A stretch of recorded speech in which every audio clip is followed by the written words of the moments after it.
Let me know when you're ready. Ready to go. Okay. Good evening, everyone, and welcome to the September 22nd, 2021 meeting of the Class School Committee meeting. Call the meeting to order at 6:00 p.m. Would all committee members that are present please indicate so in a roll call? Mrs. Caleri. Present. Mr. Dial. Present.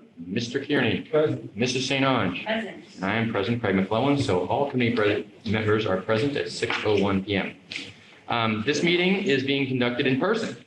So just to clarify, we are in person now, everyone. Right now, we are at the Wilcott Commons, but we expect to be moving to the Learning Commons at the middle high school for our next meeting, which is on October 6th. But we are in person, and that means that you can come to the meetings if you would like to. They're open to the public just as they were before. However, this year, and hopefully all future years, we are continuing the use of our virtual format as to allow people to participate remotely because we have gotten such great participation, and we don't want to lose that. Because in person, we're back to the very limited audience of, well, in tonight's case, 1, because we have a presenter, but otherwise it would be 0. So keep that in mind. We will be in person from here on out, unless otherwise noted, and you are welcome. Another sort of public service announcement. In managing the agendas and managing the length of these meetings, it's something that is that the chair is responsible for, and I've learned from running some of these meetings. We've had mistakes and we've had things that made sense and that we've repeated, but one thing that I've decided to implement in an effort to keep these meetings at a manageable length is to limit the number of comments, whether they're public comments or comments regarding agenda topics, to 3 comments per family. So per family.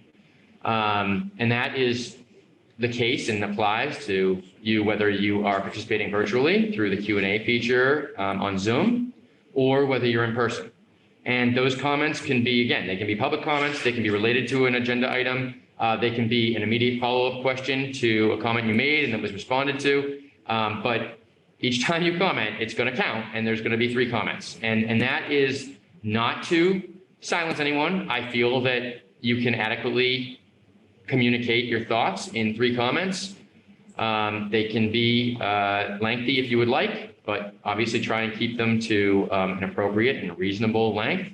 But I have decided that it's just not valuable and productive to have, a few members of the community comment multiple times or, more than 3, basically. I think everyone can express themselves in 3 comments or less. So that is the new rule, and I am going to implement that starting tonight. And it will be the case for as long as at least I'm in this role, and whoever takes this role on after me, I'm sure will have their own thoughts about how they manage the meetings and the agenda. So that will apply for next week on October 6th when we are discussing the safety measures and how our operations are proceeding in the district. That revisitation or reevaluation meeting that we're having on October 6th, okay? Just want everyone to be on notice about that. Having said that, we will move right into the first agenda item, which is public comment. And this section of the agenda is reserved for individuals from the community to make comments about items that are not on the agenda. So if you have a discussion point or a comment about something that's not on the agenda tonight, please utilize the Q&A feature over Zoom, or if you were in person, you could stand and state your name and address, but no one's here. So please use the Q&A feature over Zoom, and I think the Vice Chairperson, Mrs. Caleri, will read those for us. We have one public comment from Neil Andrews, 171 Hull Street, regarding gym use at the high school in Deer Hill. Travel basketball has been told to conduct tryouts outside due to use of gyms at both schools for lunch. Once the season begins in the first week of November, we are not being given confirmation that we can use the gyms at all and potentially have to rent space at the Wolves Den in Pembroke for both practices and games at the cost of $55 an hour.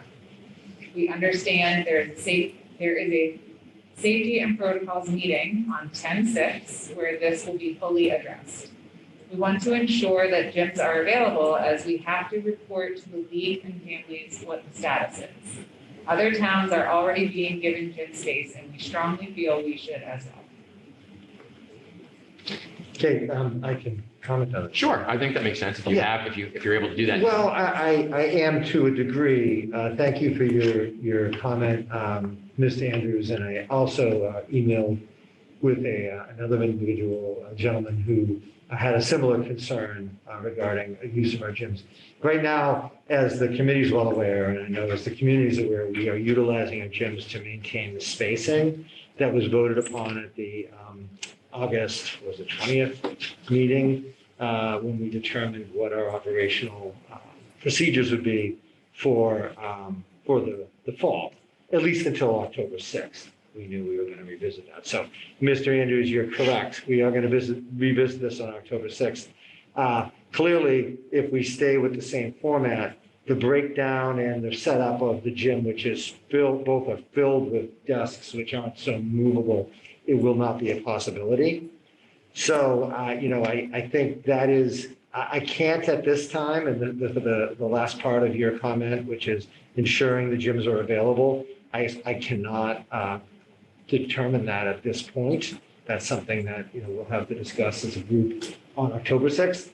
But I will say that in order for our spacing to continue at lunch, the gyms do need to be utilized for dining purposes.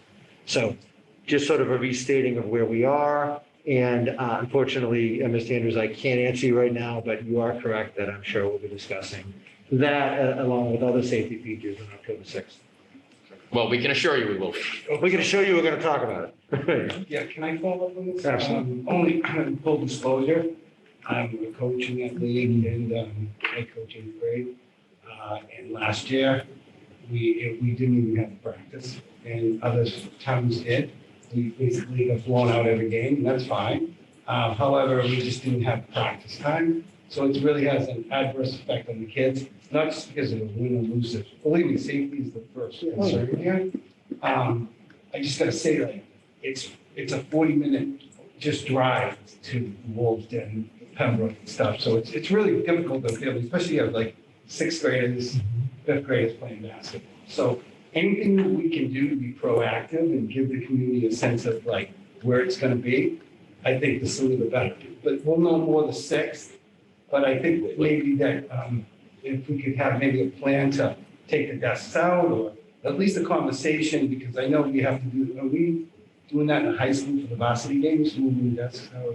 We don't have any varsity. Okay, so these are mostly, we're talking about is the Deer Hill and the positives. Well, no, I think the gentleman here mentioned Deer Hill in high school.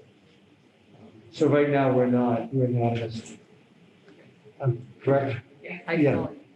We're not in a position where we're breaking down, to my knowledge, Sue, breaking down the desks for any purpose. All of gyms are full of desks. Yeah, and particularly Deer Hill, those desks are not very movable, nor can we store them places. But I feel like we'll be able to have a more productive conversation about it on the 6th, because we might know more information that will maybe render some of these points moot, maybe not, but I think it makes sense to. Yeah, I think it's actually difficult to talk about right now It is. without that information that we're waiting from, quite honestly, from the state in some cases. Yep. And, So we'll be addressing the use of gymnasiums for sure. Thank you again for your question. Anything else, Mrs. Cleary? No. Okay, let's move on to the next agenda item, which is the superintendent's report. And this time I turn the meeting over to our superintendent of schools, Dr. Patrick Sullivan. Thank you, Chair McClellan. I have happy reports. We had having a wonderful week this week. It's been, that was really nice to see the parents and students. Many of you were here, but at least that's 4 of you. We have 4 of the 5 have kids in the elementary, so I happen to see all of you there.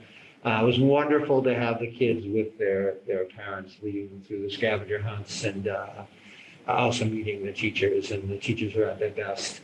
And the building, I thought, looked absolutely beautiful. I get a lot of really positive comments. So that was a nice event at Osgood. We are going to have an open house tomorrow night at Deer Hill, and then next week we have our middle and high school open houses. So looking forward to that. Again, it's nice when things feel a little more normal, where you're having families interacting in the building as we did. So that was excellent to see. We are in the process of continuing a lot of our practices that have been successful, one of which is our learning walks. We hope to extend this year, but just so everyone in the community knows, our leadership team works with each building and each building principal to do learning walks throughout the building, where we collect valuable information, and principals are able to give feedback to staff in a holistic sense about what they're doing in the buildings that are working, what kind of wonderings we have, what's inspiring, and just some things we notice. And we've focused for the llast couple of years on student engagement, classroom environment. And this year, we're also rolling in cultural responsive teaching, and really making sure that we're socially aware and culturally aware within our rooms. So not only does it get to you feel included in the room, but the practices that the teachers are showing in the room make everyone feel included. So that was really nice. We were at Osgood. Osgood hit the jackpot today. Had a lot of attention in the last couple of days because of those two events. But we will move on next month to a different building, and we continue to cycle that throughout the year. So that was really great. I know most of you probably saw that I sent out a message today regarding, speaking of October 6th, in preparation for October 6th, to gather some qualitative data, not just on safety, but really on our operations, how things are going, the feedback that families are getting from home, from their kids at home, I should say.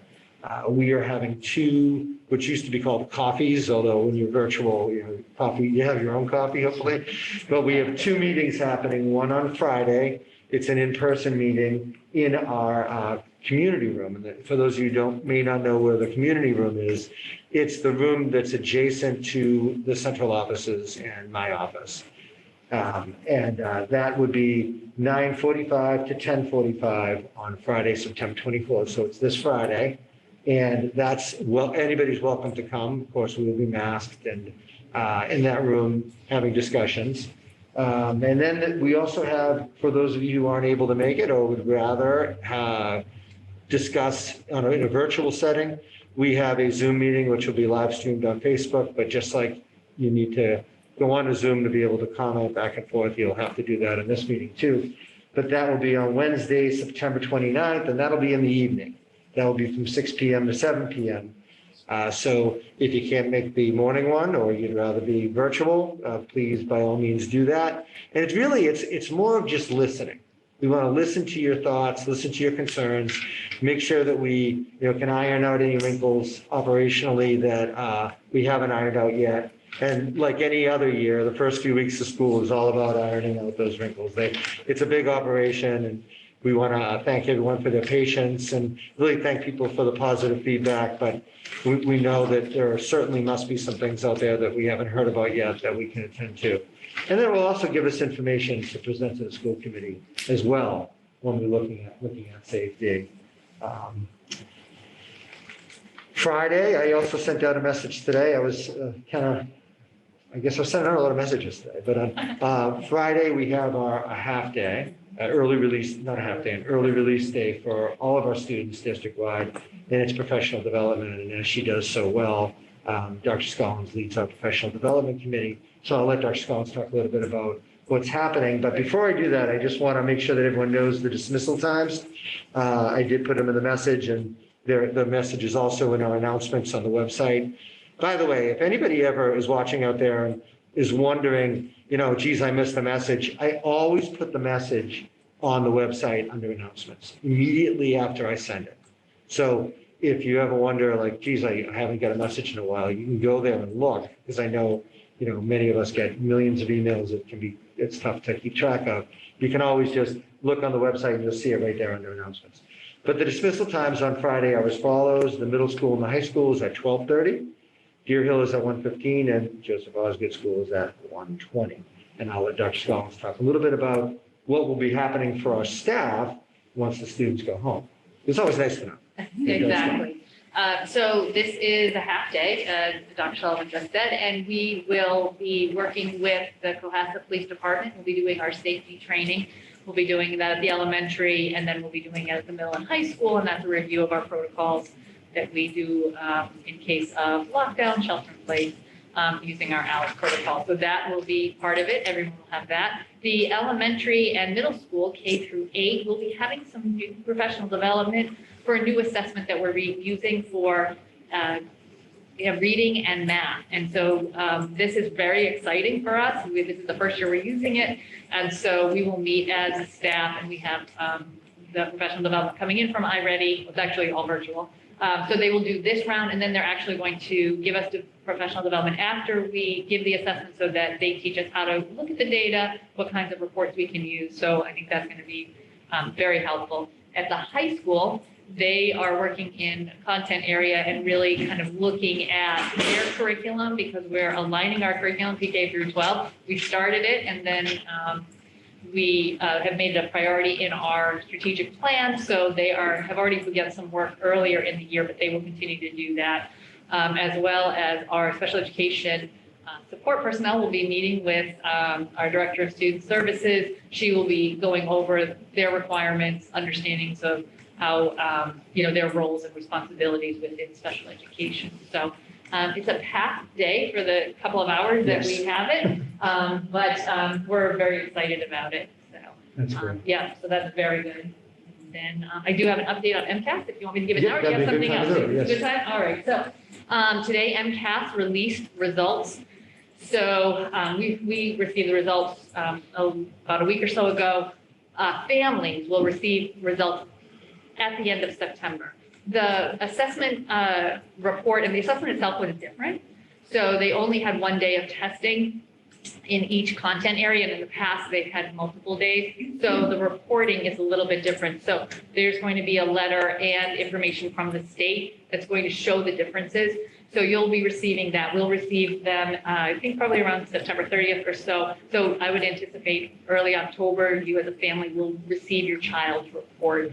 And I think it'll be a report that makes a little more sense. Maybe in the past, they did a really nice job making it user-friendly. I was in a webinar last week about it, and it actually is, it looks much nicer, much more user-friendly than it has in the past. So, and the data is a little different because students may not have had it the year before. The assessment was only one session, so they've accounted for that also. So, but it's a data point, and so it'll be one piece of information that we'll use along with all the other assessments we use, and the state's using it also. There were some definite trends and patterns across the state, and so we'll be digging into that to see how do we look in comparison to the state, and do we see some of those same trends? Then we'll definitely update the school committee on that. Yeah. Just so Dr. Scoggins mentioned that we have the results become embargoed and we can't share them. Absolutely, yes. Until a particular time. It's not like we're 9:30 holding back on 9:30 it. this morning, Yeah, actually, is when they released the embargo. Exactly. Right. And then we're told when we can release them. So Correct, we're right, just following that process. exactly. Yeah, so again, anticipate early October, you'll have the report. Yep. And we still have to work it out with the teachers, so they understand because the report looks a little different. They That's right. haven't seen it yet. That's right. And, as Dr. Scoggins says, it is a data point. There are a lot of data points we look at, but we want to make sure our staff is able to use them in a way that can help. Right. That's really what we're looking at. Exactly. And that families understand what it is. 'Cause Exactly. It's a little different. It is. Yeah, so I appreciate that. Thank you, Dr. Scoggins. I should mention that, speaking of safety PD, I did put a lot of safety information in this week's Navigator. So any of you, including bullying procedures, what folks can do to report any bullying that's happening, which is something we need to do each year, but it's in that sheet, as long as also our safety protocols. And so I really would encourage you to go ahead and look at that and to keep that as a nice reference. So most of it can be found on the website anyway, if not all of it, but it's nice to have that as a reference. And finally, I just want to update on maybe my favorite group that I'm involved with in the schools, which I have a superintendent. It's actually the superintendent school committee student advisory council. So to not overwhelm you with letters, but it's the SSA It's the SAC, Superintendent Advisory Council, but it's the SAC, really? Superintendent School I wonder Committee if I Student treated it out Advisory correctly Council. now that you say it. I call it the SSAC. And what we do is we've had this in existence for 3 years now. And it's a group, mainly high school and middle school students, but we do have some Deer Hill students that we're going to be bringing in sort of on a limited basis. They won't be meeting monthly like this group does. And really the main goal of it, but they'll be there and they'll be an important part of it. The main goal is to increase student voice. That's part of our strategic plan. And we want to make sure that students have a voice in everything we do and that we can get their opinions on the way we're moving the district. And it's very much supported by our building leaders. These folks are sort of picked by the building leaders, unlike student council. But they're picked to be representatives of their classmates. So it's a great experience for me, and I know Dr. Scollins, who works with us, to hear from them. And the school committee, you are the beneficiaries of meeting 3 of them on a cycle that will start on October 6th. October 6th, we're actually going to have all 3 of our school committee liaisons, which come directly from our group here, the SSAC. And they'll be updating on things that are happening in the district. And they'll also be there, I think, almost more importantly than they're updating, is for you to ask questions about anything that is on your mind or that you would like to know from a student perspective. And, I think these individuals are certainly great representation of the best of our kids in our district. So it's a wonderful opportunity to get some input for you as well. And you're always welcome to join us. And they all can't be there, but individually or in twos. So at any of these meetings, and we typically have it on the second Tuesday of every month at about 3 o'clock. So that's what we shoot for, although the meeting we had this week wasn't the second Tuesday. And with the next, it's October 12th is our next meeting, but it's typically on the second Tuesday. So I just want to read the members so everybody knows who they are. Jenna Giglio, who was one of our liaisons, is back again. She's in grade 12. Jake Squatrino, Jake also was a representative. He's in grade 12. Mercedes O'Neill, who was a member of our strategic plan steering team. She did a great job. Mercedes is in grade 11. Mercedes will be joining Jake and Jenna in sort of the cycle of people who will be updating the school committee bi-weekly. Noah McDowell, grade 10.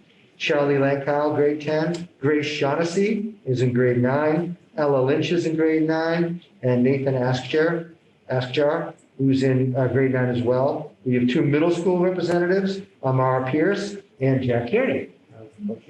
Son. And they're great additions to our team. And as I said, we'll be having, we haven't picked them yet, but we're going to have 2 Deer Hill representatives who will come in as well.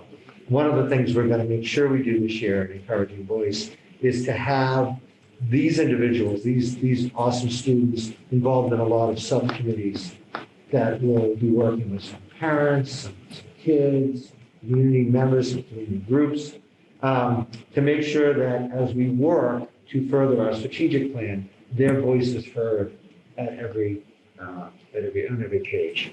So I'm very, very excited about that, and we had a wonderful meeting. The Deer Hill representatives will be 5th graders, Yes. They usually are 5th graders. Deer Hill seniors. They're the Deer Hill seniors, yeah. But we weren't able to incorporate them in last year, but we did the year before. And we want to get back to that, so we get more of a holistic voice from the students. And we're really looking at ways to take this group and to back and forth get input and give input to all the students. Because we one of the things we feel is that we believe that there's more communication happening now between administration, teachers, and the community, and we still need to work on that.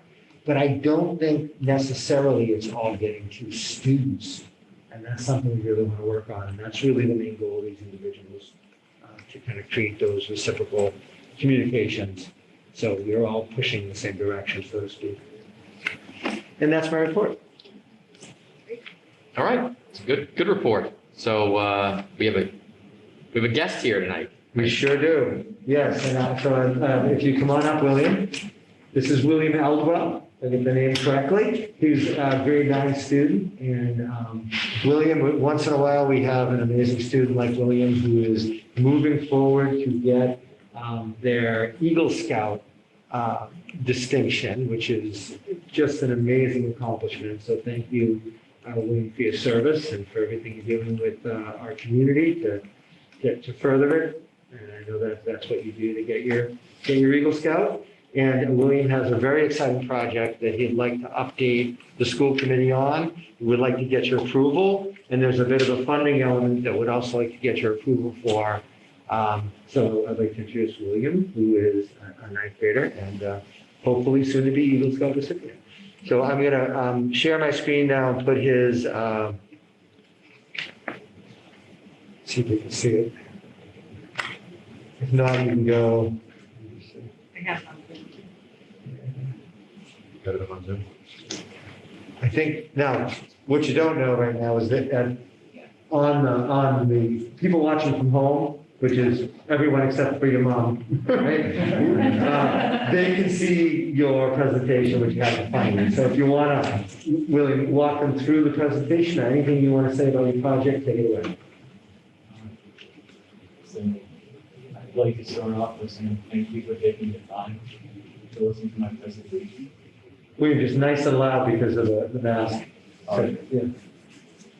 Bear Hill Path, Eagle Scout Project by William Elwell. Who am I? I'm William Elwell, a Life Scout in Troop 28, here to seek approval for my Eagle Scout project. What is an Eagle Scout project? I'm keeping up with you, William, so don't worry. Oh, by the way, William, you can look over there and see. Yeah, it's easy to read, but at least you know what page I'm on. Sorry. What is an Eagle Scout project? An Eagle Scout project is a requirement that a Boy Scout meets in order to obtain their Eagle Scout rank. An Eagle Scout project must benefit the community. The project can be anything, such as a bench or a water fountain. An Eagle Scout project helps Boy Scouts develop leadership skills. What is the project? The project is to construct steps and a railing up the hill between the water tower on Bear Hill and the backfield behind the high school. This will make the path safer for students to use. The steps will be made out of 4x6 pressure treated wood. The project would also include clearing the path from branches and overgrown weeds, which make the path more difficult to operate. This project is needed because there are no sidewalks on Blaze Creek Road leading to the school. In addition to the path driving cars on this road, the path provides a safer walking route for students to get to school. The problem is that there is a steep hill at the end of the path that gets slippery, especially after rain or when the body is snow. And branches and overgrown weeds after the summer make the path narrow and difficult to walk through. I plan on restoring the path, also making it safer. Last spring, I counted around 15 students that used the path. Where is the Bear Hill path? It is located at the top of Bear Hill and passing by the water tower. It then goes down the steep hill to the backfield behind the high school. I've walked it, I know exactly where it is. Who owns it? Part of the path I'll work on passes through the first 3 properties in this list, which are the water department, the town property, and the school property. The fourth piece of property that the path passes through, I won't be working on. The black line is the path. Here are some pictures of what the path looks like. And on the picture on the right, you can get an idea of how steep the path is. And on the other two pictures, you can get an idea of what I would clear.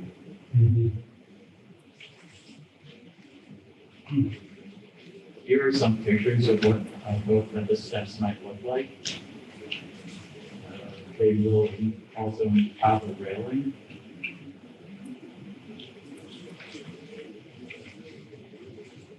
I'm here today to get permission from this committee to build steps and a railing on the school property. So far, I have gotten written approval from the water department. If this is approved, I plan on getting a building permit from the town. So now, the superintendent, Mr. Dr. Sullivan, has also mentioned the possibility of paying for this. Yes, I think we have said it. Mrs. Owen and I have spoken about it, and maybe you can tell the committee, I know we won't hold you to the dollar, but an approximation of what you think the cost might be. Yeah, I have estimated that the project will cost right around $2,000. Yep, and then this is a situation that we feel will, a lot of students walk on it. Right now, I don't know that it's necessarily safe for them. And so I really view this as a much needed safety addition for our students who are moving on that path a lot. So, well, thank you. And so I leave it to Chairman Cologne for any discussion or questions you might have for William, and then we'll take a vote on approving. Okay, does anyone have any questions for William? I don't have any questions, but we do a lot of work on different properties, and this is not simple. And I am very, very grateful that you thought of this idea, how kids get to and from the schools more safely. And I applaud your efforts, and great job on your presentation. Thank you very much. I just gotta say, wow, I was a Boy Scout, and Eagle Scouts, the top of the tier. And for you to show leadership here is remarkable. And it's awesome, and I like to see it. I just only have one suggestion: you are clearing the path. Make sure you keep everything covered, because I had poison ivy last week. Stay up all night and show my family the rest of it. So make sure there's like tips out there. Just make sure you. Yeah. Right. Yeah. Sorry, every night, but thank you. Thank you. I think this is awesome. I used to take that path when I was little, and my kids use that path now, so our family appreciates it. And that is a lot of hard work. Will you be working with anyone to do this? It doesn't seem like it's all a one-person job. Yeah, I'm hoping that this will become like surface hours for the Troop 28.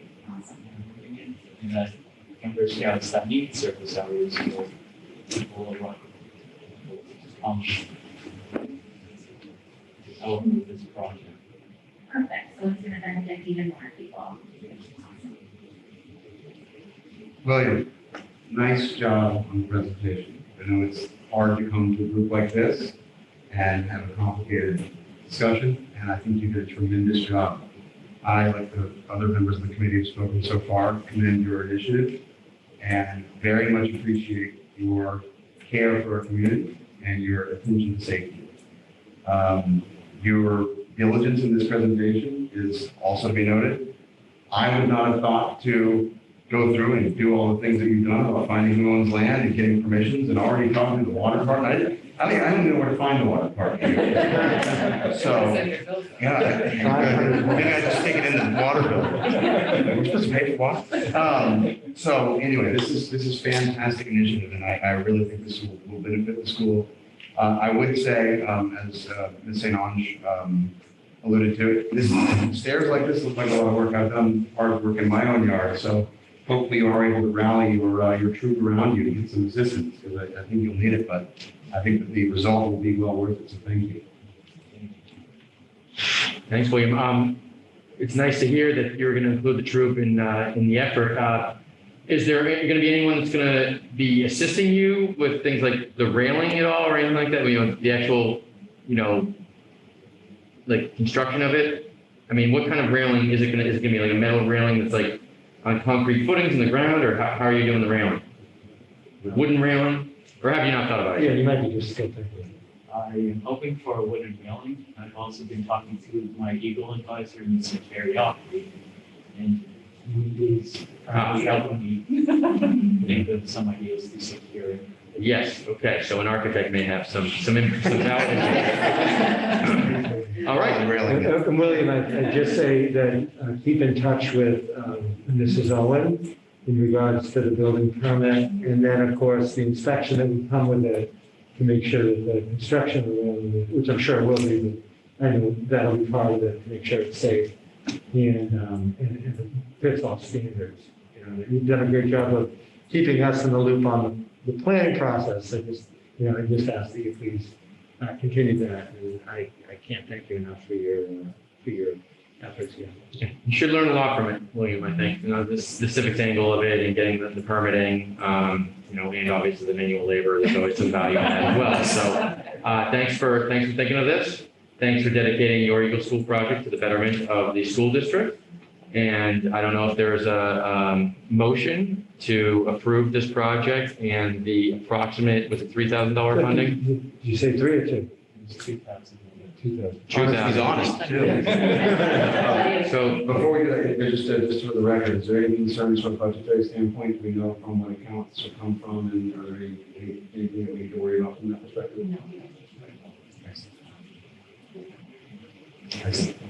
okay, so is there a motion to approve the project as stated? Lady for them. So moved. Second. The motion is made by Mrs. St. Ange and seconded by Mr. Kearney after much debate. All in favor, aye. Aye. All opposed, nay. Ayes clearly have it. The motion passes. Congratulations, William. Thank you. Best of luck. Keep us Thank you, posted. Mrs. Elwell. Great job. For being here. Have a great night. Great job. Great job. Thank Thank you. Thank you all. Thank you. Have a good night. Thanks for all that you do. Maybe Mrs. St. Ange will be using that to get some school committee meetings. Well, I mean, oh, yeah. I mean, it's a community room right now. That's right, not now. Yeah. That's great. Okay, Dr. Sullivan. Yeah, so I'm sharing on screen, just so you know now, our next item, which is a request for the disposal of surplus materials, estimated value under $5,000. This is a request from Jeff Potter, who is our department chair for world languages. And this is a textbook, Discovering French, and approximate year purchase is 1996. And the estimated value is $423. And then there are, let's see, there's a couple of others too. There's another textbook. There's several textbooks here. Well, did everyone have a chance to review it? Yeah, rather than keep going through them. Okay. You're looking to dispose of these items. We are, and I should say that there's also a portion of this that I believe is being donated to the Boston Latin School. We give permission, just so you know. When you dispose, is it recycle, throw away, or sell? They're recycled. Yeah. They're recycled. Yeah. Sometimes they, ask if they want to take them or. They do. It's basically, we're making room for other, and quite frankly, electronic materials that aren't necessarily in this format. So it's sort of a, well, it is a requirement that we get permission to dispose of anything. But just like to reiterate that, anytime recommendations come before us, there has been, it's subject to, obviously, building and department review and arises out of discussion. It's not a haphazard request, so this has been No, thought this out. has gone through. Part of the curriculum Yeah, development, this has so, gone through Mr. Potter's whole department Right. and So no our one will be building surprised principal. that Yeah. discovering They're French not gonna is be disposed. taken out of the hands of students tomorrow. No. There are other resources they use. Yes. It's already not. Right. Correct. Okay, so is there a motion to approve the disposal of these items? So moved. Motion made by Ms. St. Ange, is there a second? Second. Seconded by Mr. Dial. All in favor, aye. Aye. All opposed, nay. Ayes clearly have it. Motion passes. Dr. Sullivan, you may dispose of those items. So At your Everything leisure. you disposed of was used when I was at the high school. I just want to know, super pressing that I know. We will Yeah. we'll take care of that. I'll inform Mr. Carter of it after the meeting. So thank you. So if I can move on, next we have, we're revisiting an item that was on our last agenda that we didn't feel as a team we were prepared to deliberate on properly. It is the reduction in kindergarten, proposed reduction in kindergarten tuition for this fiscal year, the one we're in. And I'll just share the memo that Mrs. Owen wrote to me, excuse me, find it. But again, you can't see it, but it's on the screen here, and well, it's behind you, Chairman Cullen, but I'll read it. Again, this is Mrs. Owen writing to me. I am recommending we reduce the FY22 kindergarten tuition from $3,500 per student to $3,300 per student for the FY22 school year. The FY22 school budget dedicated $25,000 to help offset the cost of tuitions to families. Currently, we have 130 students enrolled, and I recommend we reduce the tuition by $200, making the new tuition $3,300 for this school year. And I don't know if you want to add anything, but we believe this was in the spirit of what the committee wants us to do in trying to reduce costs for folks who want full day kindergarten, eventually getting to the point where it will be free for anyone wanting. Step by step. I mean, like always, situation about all that is free, so, and you know, we built in 25,000 to stop the reduction process. There was some discussion at the last meeting, I was not having full context because there was discussion before I joined the committee about whether or not this number reflected a already approved reduction or if this was a different reduction. Is that ironed out? There was some actually question, and you know, the one meeting, of course, I couldn't answer it. Mrs. Owen wasn't here, and it just I didn't feel confident with the answer, but it was a question about FY22 versus FY23, and it was FY22, which is this. It is, it's like 22, because the 25,000 had been awarded to FY22, when we go into 23, it will go with it, so, and if we actually, we will hopefully reduce the electricians more, for that, discussions about the budget. Yes, and I don't know if that addressed it, because there might have been more to the conversation, and I'm not recalling, but was there something else? I just remember that question being raised, and it seems to answer that. Yeah, the plan was for this current year, what we were trying to do was wait to see how many kindergartens we had. So we know now, we have 131 now, numbers gone up. So we can safely reduce by $200. Okay, so the bottom line is that it would reduce kindergarten tuition for this year's kindergartners by $200 to $3,300. And just want to note, while it's on my mind, if you can't hear anyone in this room, you're at home, please let Mrs. Cleary know, okay? So that we know that we're not speaking loudly enough or it's not picking us up. Because we want you to be able to hear. Is there a motion to approve? Before we do that, we weren't actually prepared to deliberate on this last time, and two of us still aren't. But the rules are that, as Mrs. St. Owens pointed out from her ethics training that she had just recently we need to disclose this if it impacts us. And I have a kindergartner currently enrolled in full-time kindergarten, so it would directly impact me. And what I was required to do was fill out a conflict form and file it at the town hall. So I did that, and now I need to publicly disclose it, so I'm publicly disclosing it.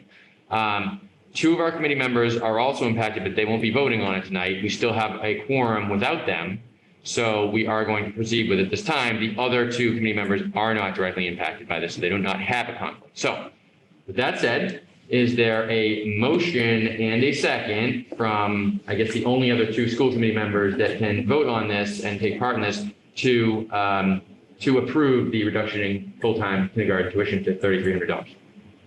So moved. The motion is made by Mr. Kearney, so by process of elimination, I'm guessing Second. Mrs. St. Ange seconds the motion. All in favor, aye. All opposed, nay. The ayes clearly have it. I guess it wasn't that clear, there's only 3 of us, but the ayes did have it. So that motion does pass by a majority vote. And we approve the reduction of FY '22 kindergarten. Thank you very much. $200. Thank you for your work, Right, Mrs. Owen. and one thing, so we do have a handful of families that have already paid the full, Right. and they will definitely see a refund. Right, so that, if you didn't hear that, if you paid in full already, awesome job.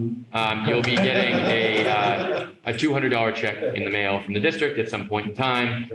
And we, as we have, we pledge to try and further reduce that in future years to the point where kindergarten tuition for full-time students is ultimately eliminated in the Cohasset Public Schools. So will everyone else's invoices just be adjusted online? Yes. Okay. So that'll be the next, once we vote tonight, the business office will, change the invoices that are going out next. And it was, Great, excellent. Thank Thank you. you, Mrs. Owen. And it's not necessarily $200 every year. This is what we were able to do this year. Maybe we're able to do more, maybe less next Yeah. year, in years to come. So that's not just that, we're not chipping away at $200. That may be how it comes out, but we're doing what we can as far as what the Director of Finance and Operations recommends in terms of being fiscally responsible. And we'll continue to make fiscally responsible decisions as a team based on the budget and the situation with the budget to reduce things in further years. Future years. Okay, may I move on to the next agenda? Your big ticket item. The big- yeah, yes. So I'm very excited to present my goals for my personal goals, superintendent's goals, for the 2021-22 school year. Like the school committee, these goals were made it was a much easier process for me than in the past 2 years because I feel like we have a very aligned strategic plan. And I was able to make sure that I hit all compass points. And I know, unlike other years, we had kind of disparate goals. Dr. Scollins and I are actually looking to share these goals in many ways with some different benchmarks depending on our roles. So it's nice when the effort to actually create one's goals feels very coordinated. So I just want to say that. This was a nice process, and I want to thank Mr. Dial and Mr. Kearney for their assistance in our subcommittee group. No, I'm sorry, it was Greg. I get absolutely no. It's unbelievable. It was so, were we there? Because I'll take the credit. Yeah. No, just a bad start on goal presentation. But it was so seamless, I didn't even know, of course, Chair McClellan and Mr. Kearney for your help with the goals. So just everyone knows the process of self-reflection, which happens in the summer, and then the self-assessment and goals, which I'm presenting now, early fall. We will do a mid-cycle, based on the approval of the goals, we'll do a mid-cycle review of my goals, and then, of course, the final evaluation, all done in public as part of the process. And I'll be collecting evidence on whatever goals we finalize, as I did last year, a couple of ways. I'll be sending them to you regularly. And then the old-fashioned way, I keep big binders in my office, which you can come in at any time and sort of peruse. And I'll do a better job of keeping them up to date instead of trying to do it all on the end, which I did last year a little bit. Yeah, but it's okay. It worked okay. So let me share my goals with you. I think maybe you have enough fun. Okay. So on screen. So the first thing I started with was just the indicators that were leading me to create my goals, which were fiscal indicators, our budget presentation for FY22 that Susan put together, budget priorities for FY22. I know you've had a chance to review all these, so I'm just kind of overviewing them, but I can stop and put in anything you want to put in. The budget needs for FY22 are capital budget plan, which thank you, Town of Cohasset, was very well funded this year, and I think we're moving in a great direction in that regard. The safety indicators are Cohasset Public Schools Safety Plan, all the COVID-19 updates and information, Some of our cultural indicators, the information I shared in this document were from our Inclusive Cultures Survey, which really drove a lot of our thoughts on our strategic plan when it came to our students and what we need to do to help them feel more included. The strategic plan from 2021-24, which of course I presented several times in different ways, which really guided the goals, and then the dashboard summary. And then you see my self-assessment, which is really connected to the strategic plan. There's a lot of assessing that we did as a leadership team and as a culture and community, I should say, as a community, to determine what our focus points would be. And certainly what I have here covers that. And then reasserting some of my educational beliefs and vision points, and then really diving into the goals. So unless you want me to review any of that information, I think maybe I'll get to the more pertinent goal information. Are you okay with that? Yep, I think that makes sense. All right, super. So I'll go through this, I'll try to make it, I'll try to be quick, but I'll also stop if anybody has any particular questions. So the first, remember, all these goals are SMART goals, which means, you know, that they're measured, they're realistic, they're timed, so you can get a sense, and they're strategic. And of course, it's easy to be strategic when you're using a strategic plan together. But really, you want the goals to have outcomes, and you want to be able to measure those outcomes. You want those outcomes to be able to be measured. So the first goal involves, it's a district improvement goal. And by the way, I'm supposed to have at least two district improvement goals, and then I have to have a student learning goal and a professional learning goal. I can have more district learning goals if I want to, and I can have more of the others, district improvement goals, but I need to have at least two district improvement goals. And as it so happens, I have 5 goals, and all the goals, each goal, or I should say the holistic goals, cover all of the compass points. So, and the compass points, as you'll see, and you probably saw when you looked, they do reference, the goals, I should say, reference a particular or multiple compass points. That's exactly what's going to happen with goals, just as your goals did. It's going to happen with goals throughout the district. All of our leadership goals, all our leaders at the district and building level will reference compass points, and all of our teachers will reference the compass points, giving everybody swimming in the same direction. Which is the first time that has been done uniformly like that. It is, I feel it's the best we've done since I've been here in articulating it. So I'm really encouraged by that. But explicitly aligning all of them Yes. will keep all facets of the district working towards that same strategic plan. That's right. And, you know, it's the first time that they've been expressly and explicitly listed in the goals of each, you know, at the building level, at the district level, That's right. at the school committee level. So you should feel it at every turn. And it really builds in accountability for all of us, because we're all trying to shoot for goals that we all believe in and that we've stated we believe in. So the first goal is a district improvement goal, and it does deal with strategic compass point number 2 on the strategic plan, social and emotional wellness. And the goal reads, throughout the 2021-22 school year, I will empower staff and students to embody equity, cultural responsiveness, inclusivity, empathy, and global citizenship through providing professional development, timely feedback in the area of culturally responsive teaching, through creating increased knowledge for students regarding diverse cultures, and through increasing the inclusivity of the school environment. And the key actions, and again, these are the steps we're going to take. We're going to, as a team, and I say that meaning everyone in the district, we're going to be inventory ways, and we've already started this process, that we connected to a broader learning community during the pandemic. And each building and each building leader has this as a goal, by the way, that we're going to be creating plans at each building to continue to enhance the use of technology to increase connection to the building community. Next key action is to create a district-wide strategy for recruiting a more diverse staff and really begin to implement that strategy. And you'll see down below the benchmarks when these things, I hope, to bring to fruition.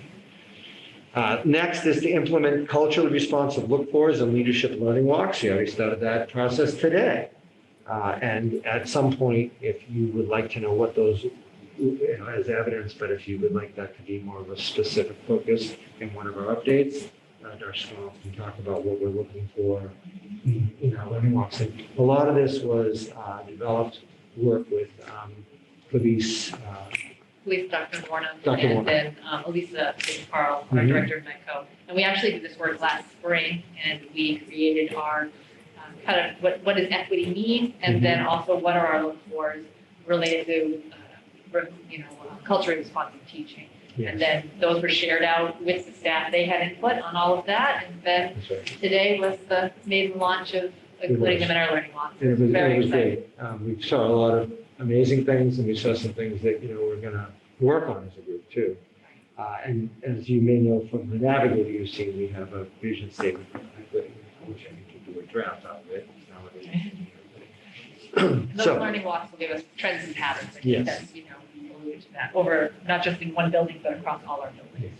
and I should add, Dr. Scoggins, as you're so closely involved with these goals too, feel free to jump in with explanatory notes. Go for it. I think we should highlight learning walks and the substance of them, and the look fors at Yes. school committee meetings, Yeah. so people are aware. I think it makes a lot of sense because it shows, how hands-on all of you are. And I think it demonstrates to families how frequently you're in the building, what you're doing there, the Yes. purpose of it, and what the outcomes are. And then you'll be able to see, they'll be able to track palpable progress as well. Yes. So I think these are a relatively new feature of your leadership. Yes. So I think it's at this point, now that we're operationally a little bit more sound in terms of having students in the school, Yes. which is a great plus. I think it's a good time to start incorporating that in more detail in the meetings. I appreciate that. And we're just started with the leadership team. The idea of learning walks is to infuse it with the staff. So the staff are doing their own learning walks and learning from each other because so many amazing teachers, they're their own best resources, let's face it, learning from each other, just as, we learn from them every day. Next is continue to provide professional development that fosters culturally responsive teaching methods. And, we'll be doing that throughout the year. We have a particular day, full day, devoted to that in March. Providing frequent feedback to staff regarding the efficacy of implementing culturally responsive teaching. And that is part of the learning walks. One of the features is that we give a feedback memo. And so once the learning walk is over, and I'll get more into sharing some of that information, but what happens is that we come back, we synthesize what we saw, we look for trends and patterns, and then it gives us some wondering to think about, I wonder why we have this, I wonder why did you see it? I'm wondering what we can do to grow whatever it is that we're trying to look for. So we got some nice information today, which was really helpful. Can I just ask a fundamental question? What is a learning walk? Yeah, so Great this is, question. no, that's exactly, and I was actually, as we Right. were talking, that we want to, a learning walk is really just a collaborative effort at its base level, for individuals to go into various rooms looking for particular things that they've already talked about in the beginning that shows the efficacy of something happening in the classroom. So our learning walks, for instance, we come together as a group, we establish what's called our look fors on a particular area. Which would be focus areas. Yep. So in this regard, it's what does the for focusing on culturally responsive, what does the environment tell you about the inclusivity in the classroom? Is there evidence that shows that students are working to have some say in what's constructed in the environment? Does the environment itself show that the students are included? Is there some indicator in the room that shows, this is just the environment right now, that shows that branching into cultures, learning about cultures, so that anyone can come in from any culture and feel at home in that place. And then, of course, you have what the teachers do. Is the teacher taking steps to make sure that everyone feels included and to make sure that cultures are represented and talked about and there's empathy in the room. And we set our look fors, and it could be for anything. And we walk around and in small groups. And we break them into, you can talk about what we break them into. Really, Dr. Scollins has been driving this. Both Dr. Scollins and I have done a lot of learning walks in our past, but she's excellent at this. So maybe you can talk a little bit about the noticing as well. Right, so we have a protocol that we use actually on Boston Public Schools, but it's notice, wondering, inspirations, and suggestions. So, and when you use that protocol, it takes some of the value to feel that it can feel like for teachers. So notices are just things that you know. And when we come together and we talk about it, or one group may say, we noticed X, Y, and Z. Another group may say, oh, actually, we saw the same thing. Or the group may say, actually, we didn't see that. We saw this. So it allows us to have conversation. And then it can lead to wondering. I wonder why.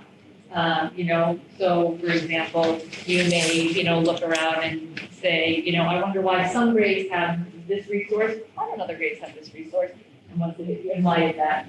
Inspirations could be, there were some amazing ones today around, just that you notice, the joy that was evident in the classroom. I'll give this one away. We felt a real sense of family at the Osgood School. I really felt like the Osgood family.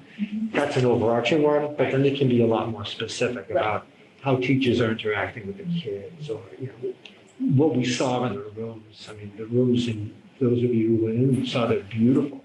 They're print rich. They really tell a story about the learning that's happening in the classroom. That's inspiring. And teachers need to hear that, because that's done with a lot of care and thought.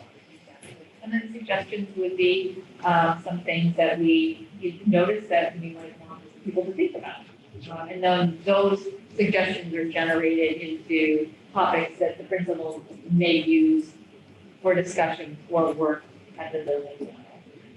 It's a great tool, and when it gets to the teachers doing this, and when we can sponsor that with the teachers, they're walking around talking about what they're seeing in other classrooms in a very collegial, positive way. I'll give you an example. One of the first things that we did when we did this when we were both principals and did this with our faculties is what's called a ghost walk. And a ghost walk is literally you walk around as in teams at a faculty meeting when none of the kids are there, and you look at everybody's classrooms just to talk about the way they've set up their room. And I brought my staff back and I said, no, not a negative word. All I want to do is get the positive things up on the positive noticings and inspirations on the board. And we did a kind of a Padlet or something where people are putting up ideas. The next day, I saw immediate changes, and I saw people who were like, that was an awesome thing. I'd never been in that. I never thought to do that. And suddenly you saw the whole culture shifted just from that one walk. So it can be a really powerful tool, but a lot of it has to do with building trust and building the feeling that we're all in this together. No one is looking to, this isn't a crushing thing. It's not, this is about learning from each other and growing. That's really what it's about. It's not to bring someone down because they don't have something going on well. It's so that you can learn in your own way that we all do things wonderful and we all have things we need to work on, myself included, of course. And this is just a collegial way of learning from each other. So it's a nice, I know it was a full answer, but both of us are very passionate about it. Yeah, it's such a nice way to break up the isolation of teaching. Yes. I was saying, I was inspired by the look for it. From the email I immediately sent to Dr. Scollins.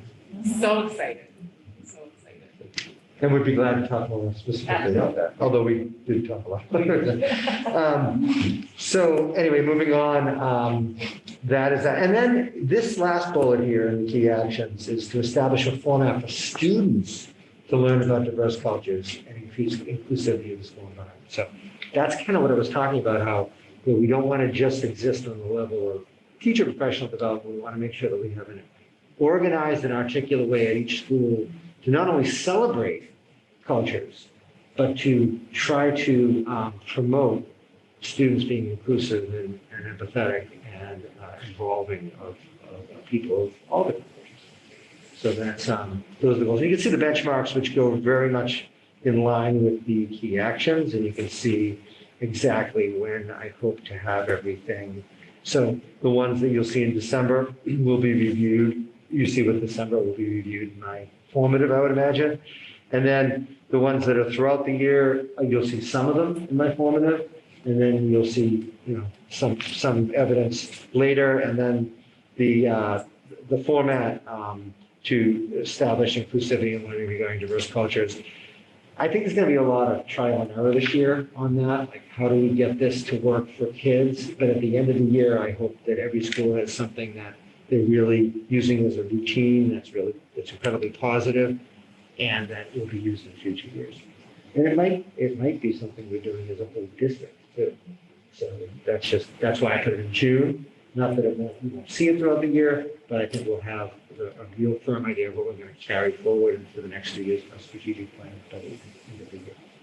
Very excited to see I think you have such a fantastic leadership team working on this.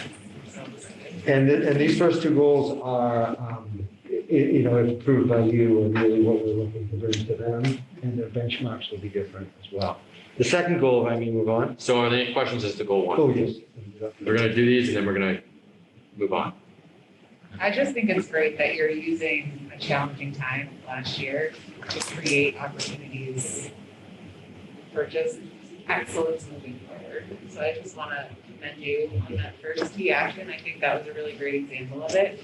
And obviously, I'm very excited about all of those things that you just on board. So. Thank you.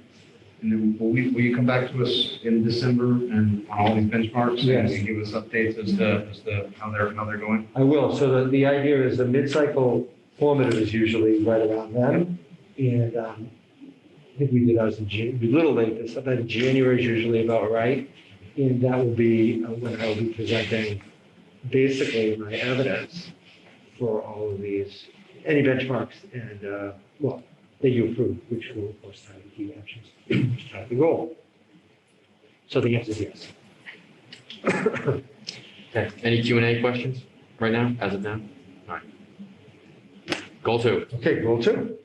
So goal two, this is another district improvement goal. A second, it's compass point 4, which is communication and engagement.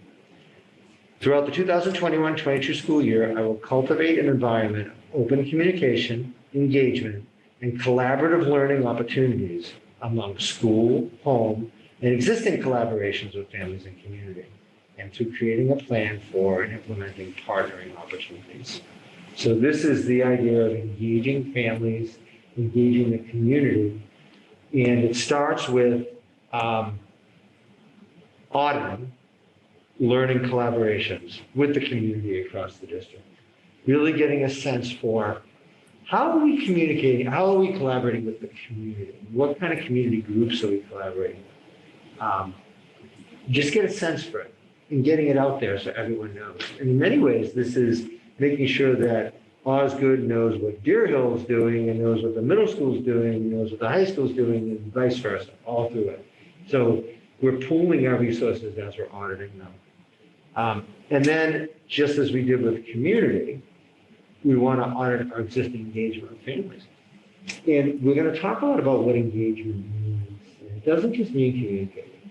It means bringing them in, collaborating with them, and partnering to help the students. So we have some great examples of that happening, but we want to make sure we audit it, get it out there, and again, share it between buildings. Very important. This one is great, and that was inspired by your goal. And I thought it made perfect sense for me to partner with you in this and to try to, if you think it's a good idea, and to try to help foster this, because I think it could be so powerful for this district. Partner with the class and school committee to host a community volunteer resource forum designed to increase support for experiential learning opportunities for students. What a great collaboration to pool our resources, to determine what they are, to make sure we're helping the kids and experiential learning opportunities at all levels.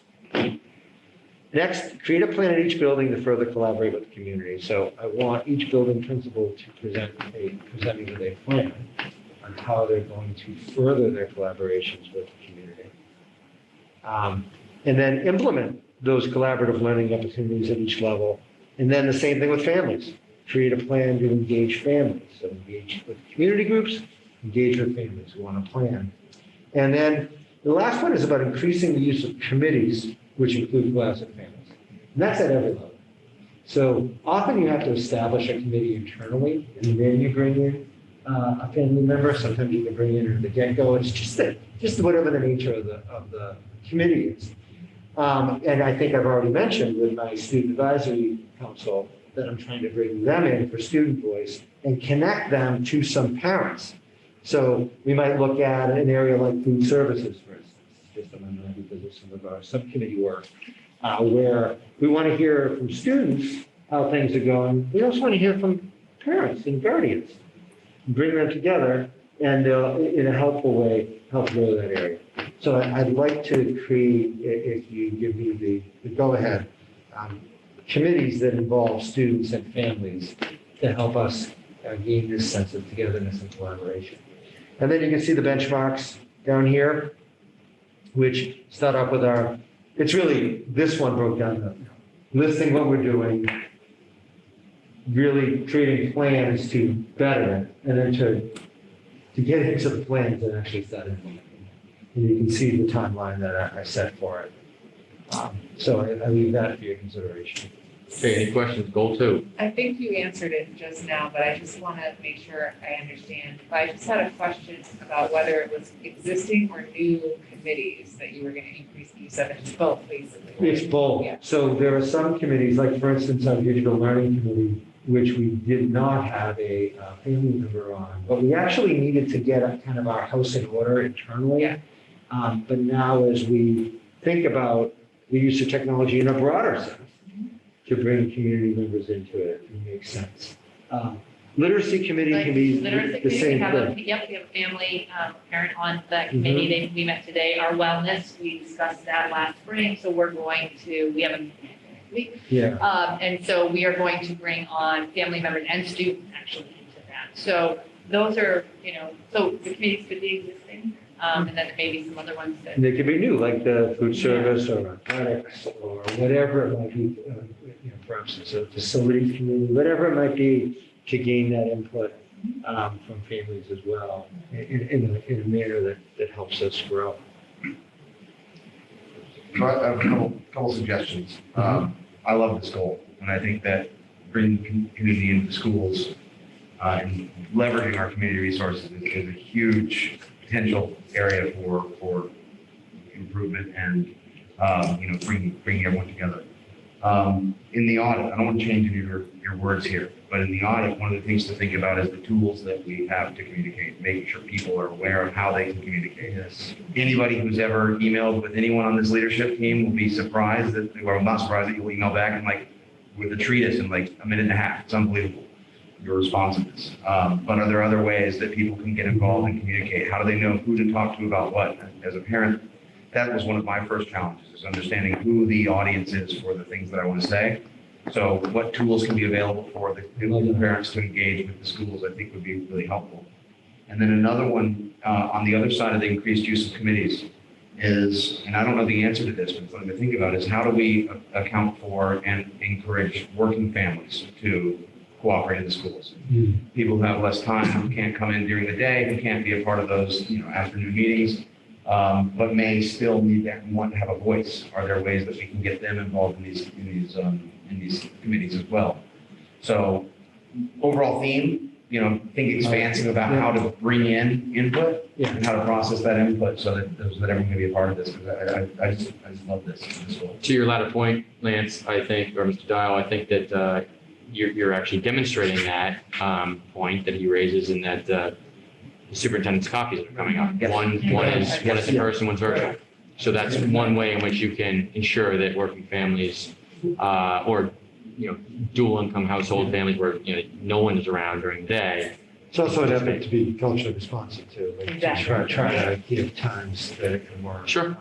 But, and if those 2 times don't work out, you can always just talk to, our scholars or any of our leadership team.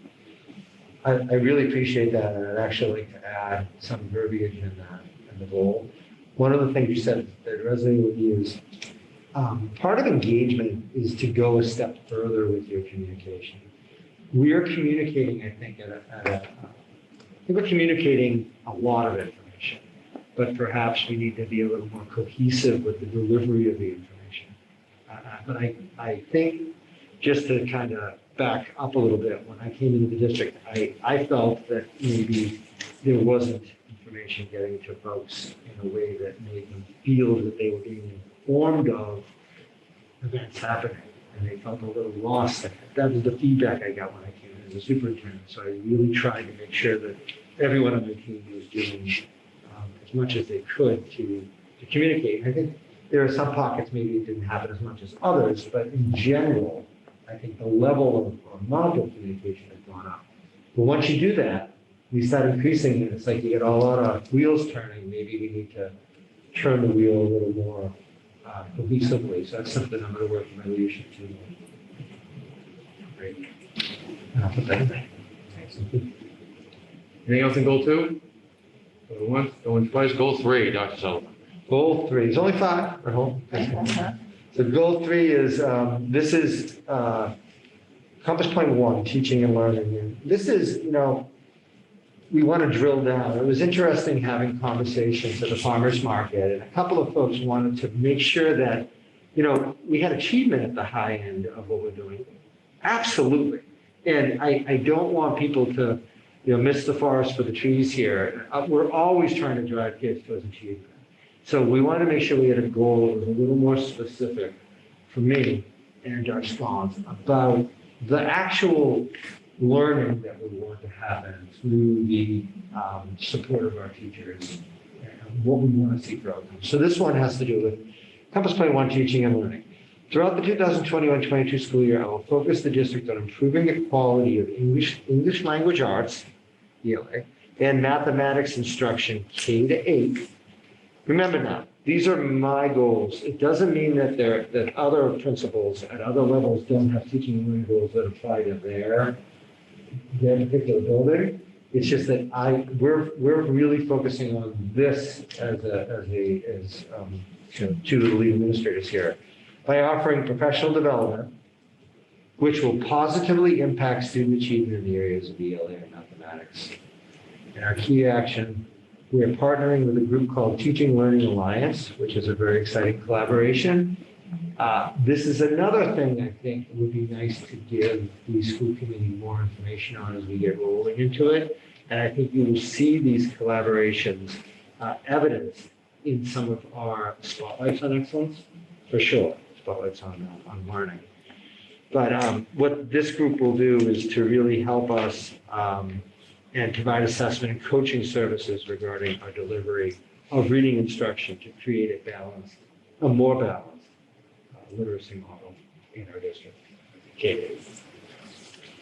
Provide a data analysis on the efficiency, I guess it should be data analysis, not a data, because data is a plural term, on the efficacy of current and future benchmark assessment in the areas of ELA and mathematics.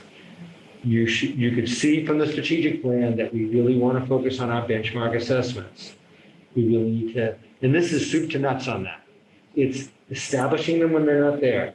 It's articulating and communicating them when they are there, so that everyone in the community understands not only where their individual child is, but where we are as a district at the different levels moving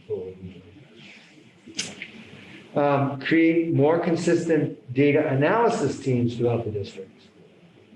Absolutely need to do that.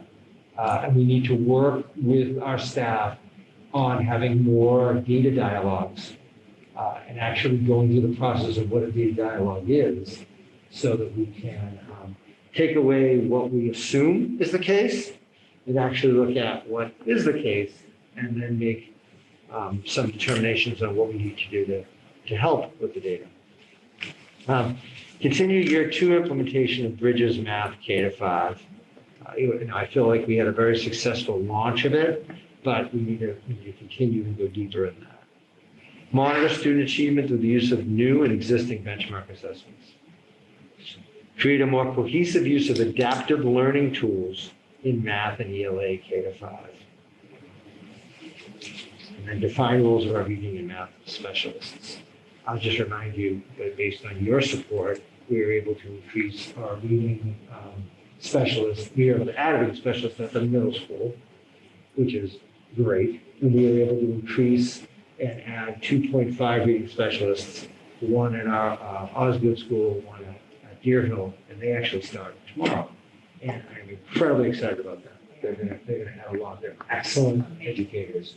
So I'm very, very excited.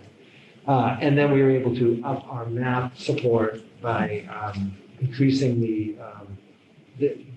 points Right, the full-time. to a full-time. And I know there's more at middle school. Yeah. There's more coming, but Right. we're The building. math specialist is from 6 to 12, right? So No. they share that responsibility. The math, Oh, so we have a math specialist at Osgood and a math specialist at Deer Hill. There's no math specialist at the middle school. We have department chairs. We're building that up. So we added a reading specialist Okay. for this year. And I think certainly that's something we want to look at at the middle school level for math also. So one of our goals is to hire a math specialist. well, That's- it's implicit in, I think what you're going to see as we go that there's a need for that. Right. And it's certainly on our budget priorities as a leadership team, but that's something that we want the whole committee to consider backed with data.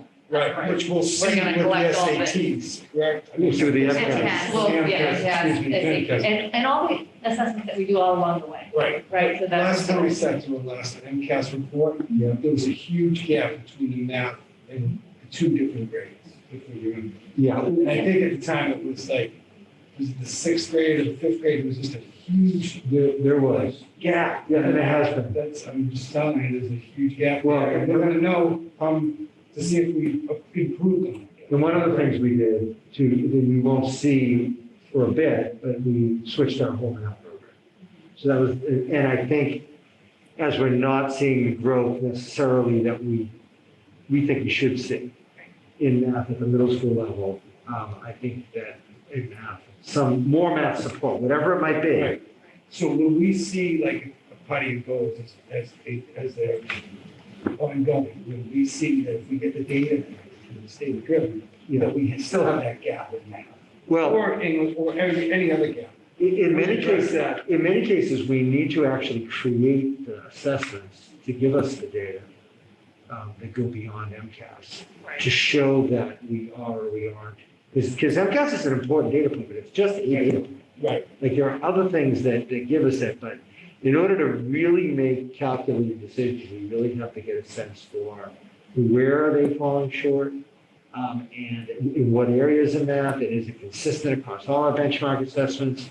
And then that gives us a pathway to determine what the fix is.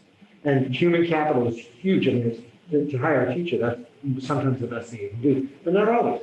Sometimes it's a program. Sometimes it's something that you can really focus on. So we need to make that determination. Like the co-teaching has been expanded, right? Like that. That's a makes great huge difference. Like a math specialist is 1%, but a co-teacher has smaller ratios, student-teacher ratios, and the ability to work in small groups That's right. during that time is, it's not that it's better, it's just a different approach, and it can affect more widespread population. So that's a really great thing that we're doing that can be tackled, what you're talking about. In my previous school, we were able to bring in tutors. And we hired a math tutor as a middle school principal. So we hired a math tutor at each grade level, put them on staff, and they did some interventions. That just worked for us based on our data and what we needed them for. I'm just throwing it out there as ideas. Right. But we There's a do lot of need, you got to see where you need to. Right, we have to collect data, and even because of the program at the elementary level, Mr. Mills, math teachers at the middle school, 6th grade, went down, observed, visited 5th grade, looked at what was happening, so that they know what's coming out and how. That's excellent. So we'll continue to grow that alignment and look at how do we transition into the next level. And then you can see, if I move on to the benchmarks just, they complement the key actions, but you get a sense of, what I'm looking for here. A lot of these are throughout the year, but you can imagine we'll have quite a bit of information in January. It's just, there's a lot of gathering of existing information and then working with staff to be able to look at data in a more effective way. including us, and we're growing with that too. We're not necessarily the experts, but we want everybody has a different spot in the ability to analysis, to analyze, I should say. So that's goal 3. Why was it K through 8 when I K through 12? For reading and math. Yes. Oh, okay. Starting point. Yeah, it is a starting point, and when you're looking at reading, we're really looking at the teaching of reading and learning to read. So really that, we want to make sure that we're really focused on the K through 8, K through 5 right now, around using CLA, and looking at how we're teaching reading and writing, so CLA. And that will roll up, but you don't necessarily have reading. There's other kind of pieces of your research. I'm also thinking of like, the program of study looks the same for almost every child, K through 8. And then when you get to Right. high school, you're taking, AP this or psychology is an elective, Right. it differentiates so much. But the program looks pretty similar for like kids K through 8. Exactly. Exactly, and it doesn't mean that we won't extend that assessment that we're looking at up into like maybe 9th or 10th grade. Again, because of differentiation, they look for course load, may not. So we're gonna look at those pieces.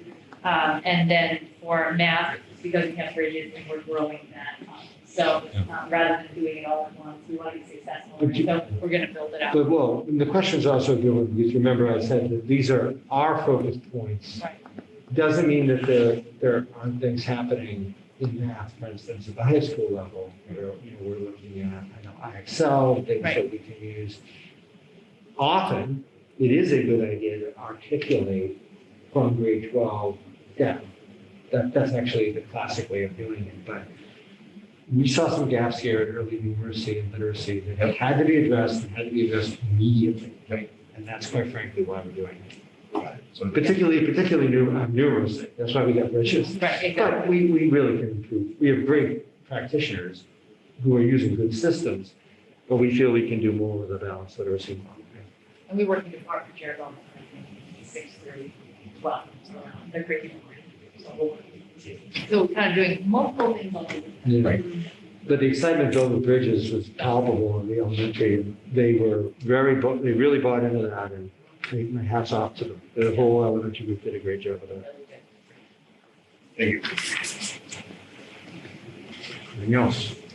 Just one thing, Dr. Sullivan, as you, one of the key action points related to data-driven analysis, Yes. As you endeavor to harness and utilize data in Yes. a more efficient or effective or productive manner intramurally, it may be valuable to somehow incorporate that in reporting to families Yes. when you are providing them with an assessment in terms of, where they stand, grade level standards, things of that nature. I sort of analogize it to showing your work when you're doing a math problem, Yep. right? So here's the answer. How did you get there? Now, it's pretty complex, and that's not something that can happen overnight for sure, because, it's obviously individual to each student. That's a fairly, I think, Herculean task, but it's something the reason I'm even bringing it up is because I've been conversing with a lot of special ed families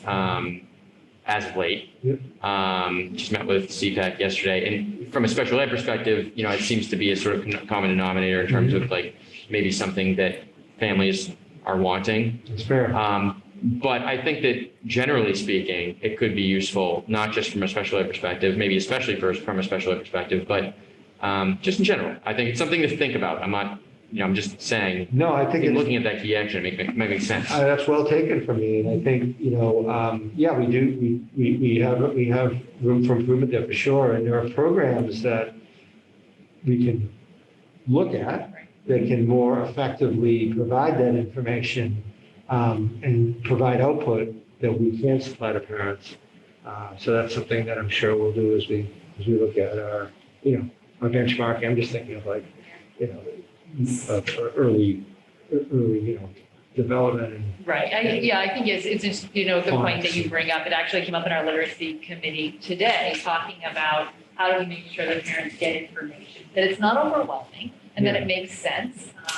So it was really good to have, we had so many people on the literacy committee that come from all different areas. We had general ed teachers, we had special education teachers, We had a parent who was there giving us really kind of that feedback around, kind of what you're speaking about, that parents would like some more information. So it's our job as educators to figure out what information makes sense. Yeah. And how can we deliver it in a fashion that makes sense? Because this is our job. So we look at that information, we can distill it and figure it out. But you can't just necessarily just hand what we have. Like I couldn't do your job. Or anybody else's job to say, because that's not what my expertise is, but allowing us to figure out ways to make sure the information is out there, and how do we do that, and how do we inform families? They had some really great ideas today, so I'm excited. So the literacy committee really took a slant today when we talked about what's our purpose, and our purpose was really around family engagement, which it came up organically, and how do we do that? So it'll take us time because we're in the process of investigating and using new tools, but absolutely agree with you. Some of these are pretty big rocks to move. That's why you can see as well as these are throughout the year. I really struggled to put timelines. I know we want to be at the end of the year, but it's hard to. These are some big pieces that involve a lot of collaboration, a lot of looking, and we have a lot of work to do.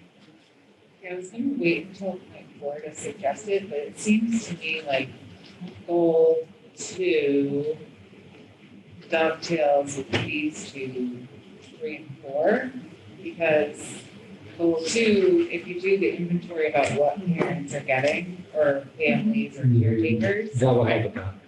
then you know how the information that you want to deliver in these 2 goals fits into like a coordinated effort. Absolutely. Yes. Yeah, that totally overlaps.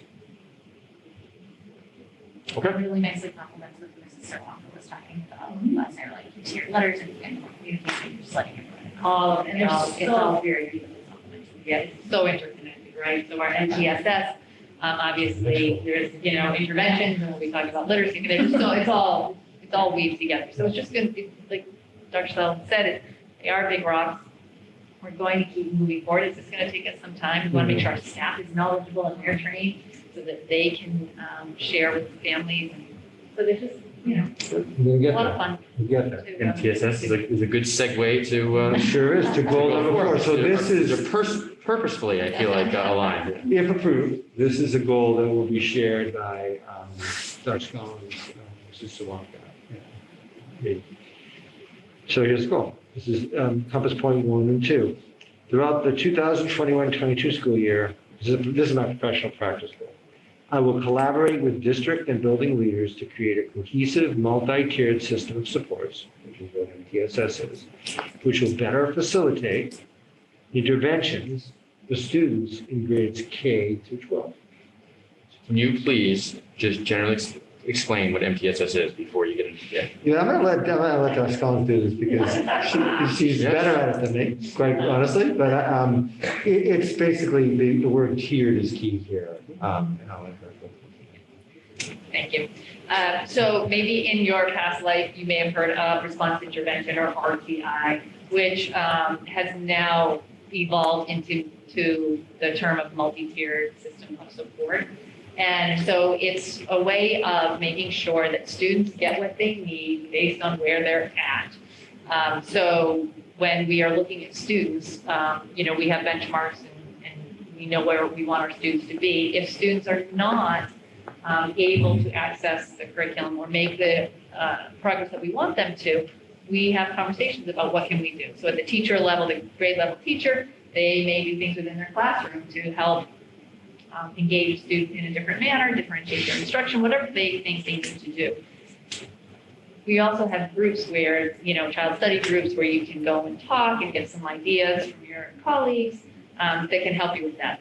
However, let's say a child is not making effective progress in that tier 1, then we're going to look at that child, we're going to look at the data, we're going to analyze it, and we're going to figure out what the child needs. We're going to drill down. It's not so general as, a student can't read, why can't they read? And let's drill down and find out.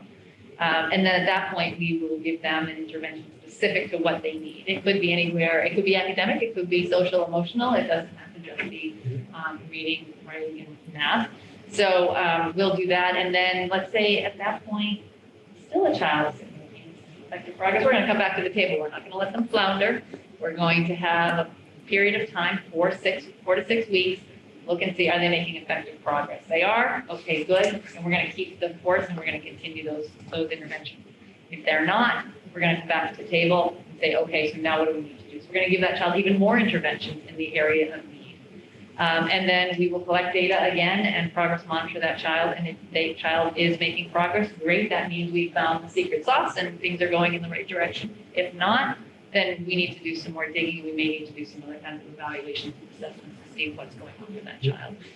So that's kind of the quick overview of it. I think making sure that families know exactly what it is extremely important. And we want to make sure that we have it aligned. Every school is already doing this. They've been doing it for a long time.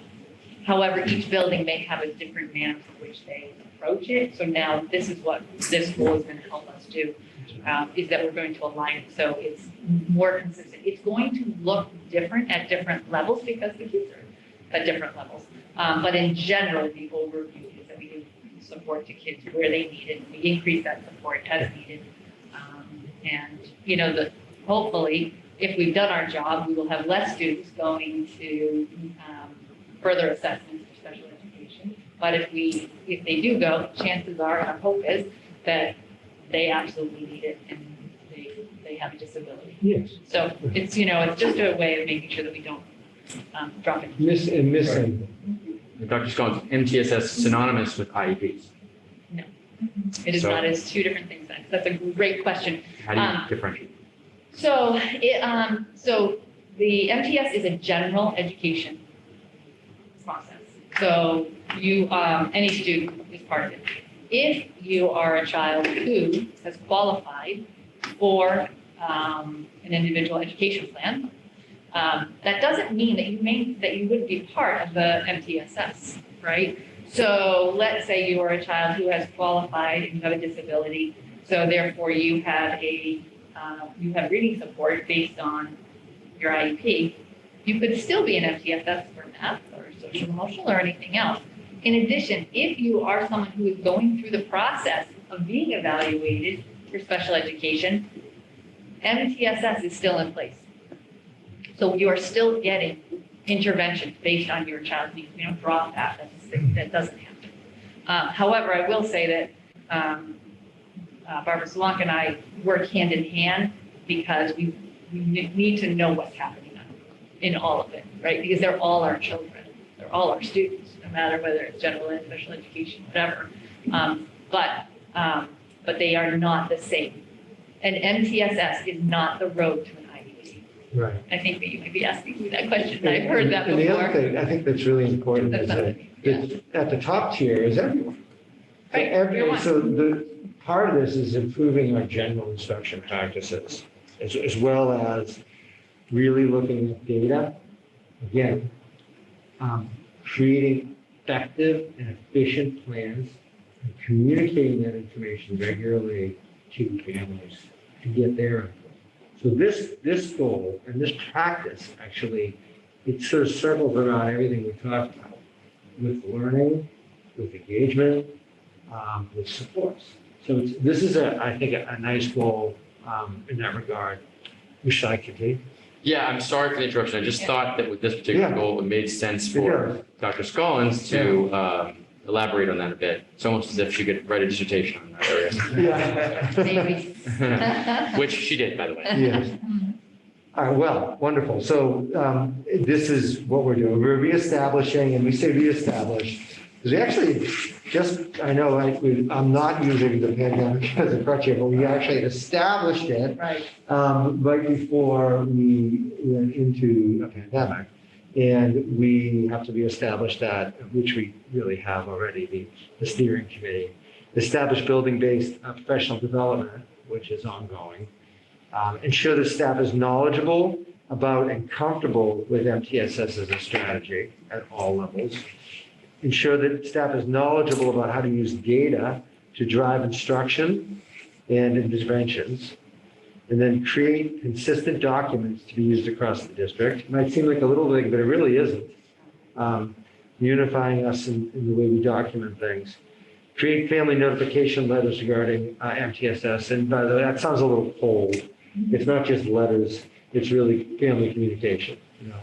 Right, and kind of in a three-sided brochure, here's what it looks like, so families Right. understand. And then making sure that families know if their child is getting some sort of intervention, that they are working with a reading specialist, or they are working with someone. But I guess my point was, it's not just, you're not just going to get some like letter in the mail. No, you'll get a phone call not first. getting- No, not you'll get know that this is communication happening. Revise our district accommodation plan, which is on the website, to make sure that it coincides with everything that we've developed in the last couple of years and everything we plan to develop. And establish a resource guide for possible tiered interventions. So this would be very handy for families who are looking at, well, what does this mean for my child? That's really great. And then you can see the corresponding benchmarks. All right, any questions? Goal number 4. How does the steering committee get constituted? So when we originally started it, it's actually because there was a convening at the state level. And so they did it all over the state because they were rolling out MTSS, because at that point it was called RTI, and there was a little bit of MTS, RTI, what we're doing. So that happened actually, I think in January 2020, right? That's not about right. So at that point, we pulled together staff for that.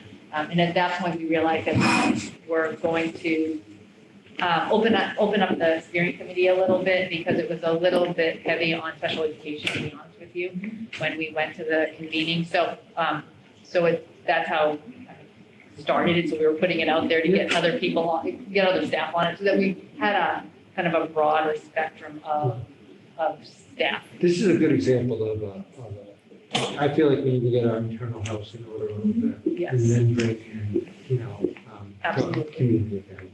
I think that's the way to go. This particular item. Yes. We're combining a lot of things, but this is something you can expect, we'll move out to the families at some point. Exactly. But not maybe. Right. Yeah. There's a lot of legwork to do. Doesn't mean we want a family involved in the TSS, it's just that we need to do a lot of, there's great things happening at every level, but they're not necessarily as cohesive as we'd like to do them.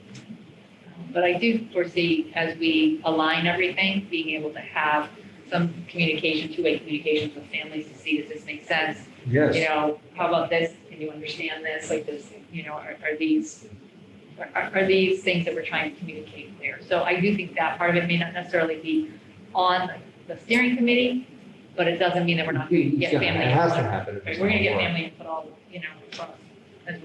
from everybody. And remember, another piece of this is the transitions between grade levels and between schools. We want to make sure that the interventions that work for the kid at one level move over. And that we know, it doesn't mean that it's always going to be the same thing you do at every building, but we should know what worked and what didn't work as we go to help another.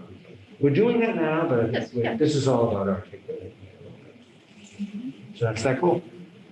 Will the resource guide include not only kind of an explanation of what might this look like at school, but also suggestions for how to support at home? I feel like Yes. that's one of the major concerns, like, okay, how can I also help? That's When my child at the is heart of it. Okay, great. It's an at-home resource. Yeah. It's for really, I feel like so many teachers have so many great things, but to have them in one Yeah. central location very, is a terrific Yeah. goal. Yeah, and I think it's nice too, right? If we're doing something in school and you're doing it at home, movement is much faster. For sure. and we want folks to see OTSS as something very positive for their child. Very positive. It's because it is. It's like your student is getting extra attention and that should help them. That's a good thing. Absolutely. Children feel relieved when someone acknowledges that they're struggling, because they already know they're struggling. Right? So, and then when we give them strategies that helps them be successful, they feel so much better about themselves. And their input's essential too. It's strategic and it's powerful because it really is a problem solver. Okay, bring it home.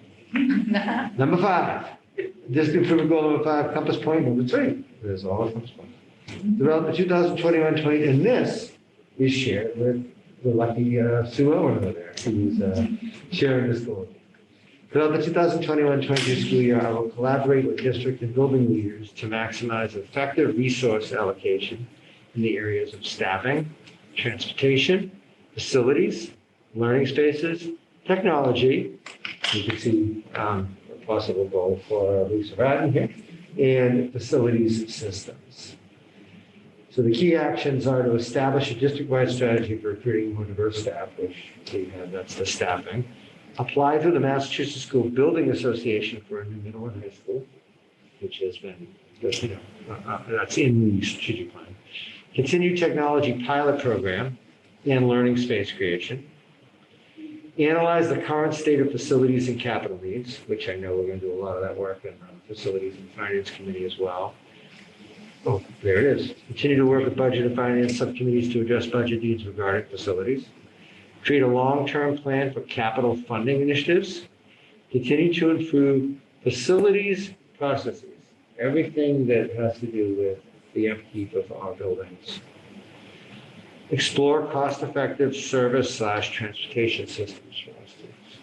And we've made no secret that we want to review that and make sure that we have the best and the most cost-effective and efficient transportation system we can possibly have to West Public Schools. And then your benchmarks, which really go along with that.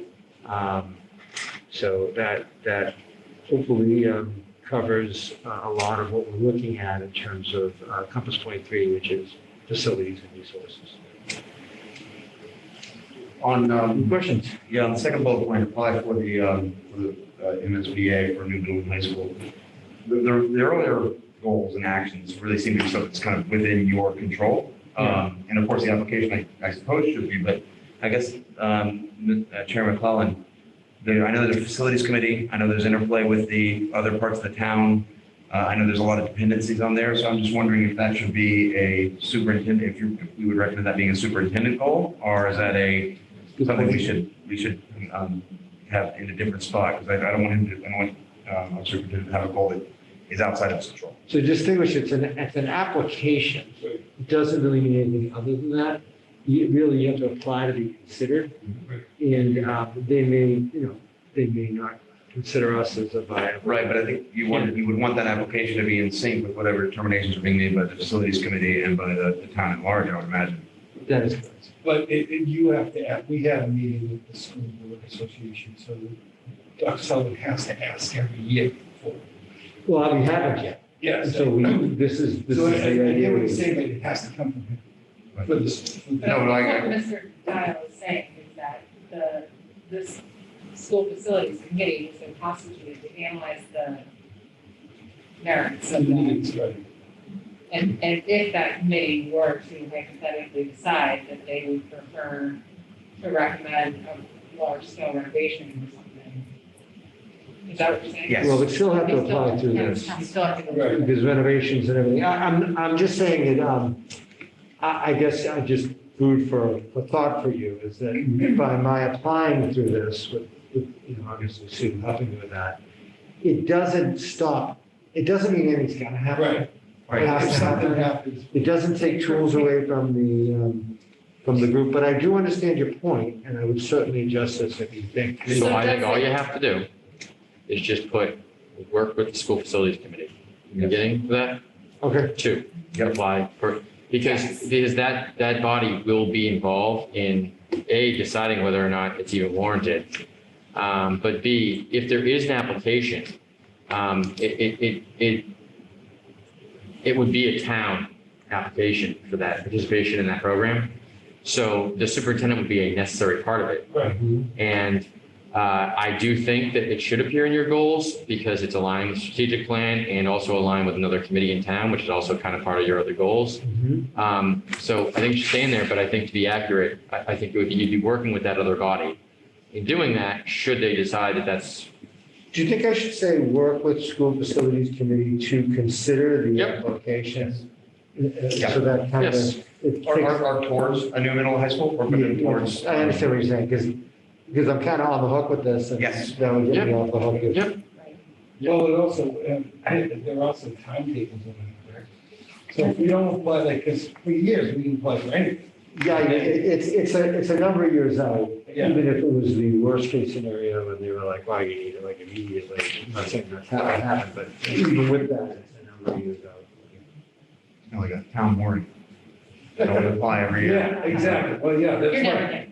I know, but I keep lying. getting dearly. But you don't get anything. No, you're right, though. That is, but I think every year we do have to kind of. Yes. Yes, You they know, open the window, they open the window, so I. Right. I know the school facilities committee is new, but the window typically opens in February. Yep, Yeah, okay. that's about right. So Okay, That gives you a little we may not time. even be there with the school, facilities committee. yeah, hopefully we But it was can, applying, Yeah. they tried. Yeah, we said by June here because Last year they opened it. we don't know. They delayed it because of COVID. It was a lot of strange things. so I guess that now everybody's kind of aware of what the process is. And that is the process. If we can get the school facilities committee to commit to at least some of the project items that might be long-term, something to ask for. Yeah, I mean, Yeah, it doesn't hurt that. this is really just the school committees saying, yeah, go ahead and apply. We'll see what they say. Right. I guess that's my question. Should the school committee say, go ahead and apply without input from the facilities committee? No, I don't think so. That was, yeah. Yep, that's why I agree with the pitch. But I think we rectified that. I Yes. think it was a fair point.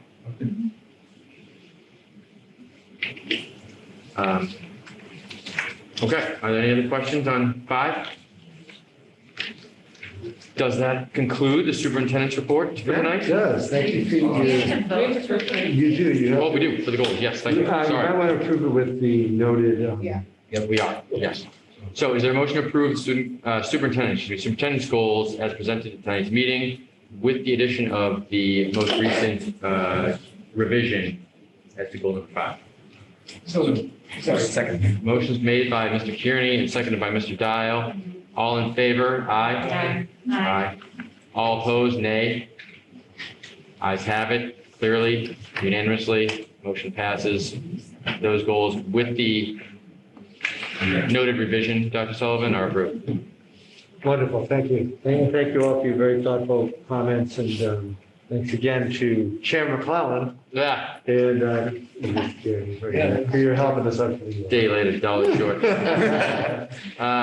Okay, moving on to the next agenda item. We turn the meeting over to our Director of Finance and Operations, Mrs. Nolan. Mrs. Owen, would you like me to share? You have it in front of you? I have it in front of me. Great, okay, we'll just, And I'm not sure if the mic is, That's for the cable TV. The microphone for the webinar is up here. yeah. all right. No, that's all, you guys should keep those in front of you if you don't mind. Mine died, so. That's for cable, I don't know. You're gonna be coming out very clearly on 143. Yeah. You don't need to. You and Mr. Dial would safely be able to share one of those, actually. All right. So, school budget, just to give you an update for the month of August. As of the end of August, the school department is expending $844,475 out of our $21.6 million budget, which is about 14.25%. Do the math, and we're at 16% July, August, so we're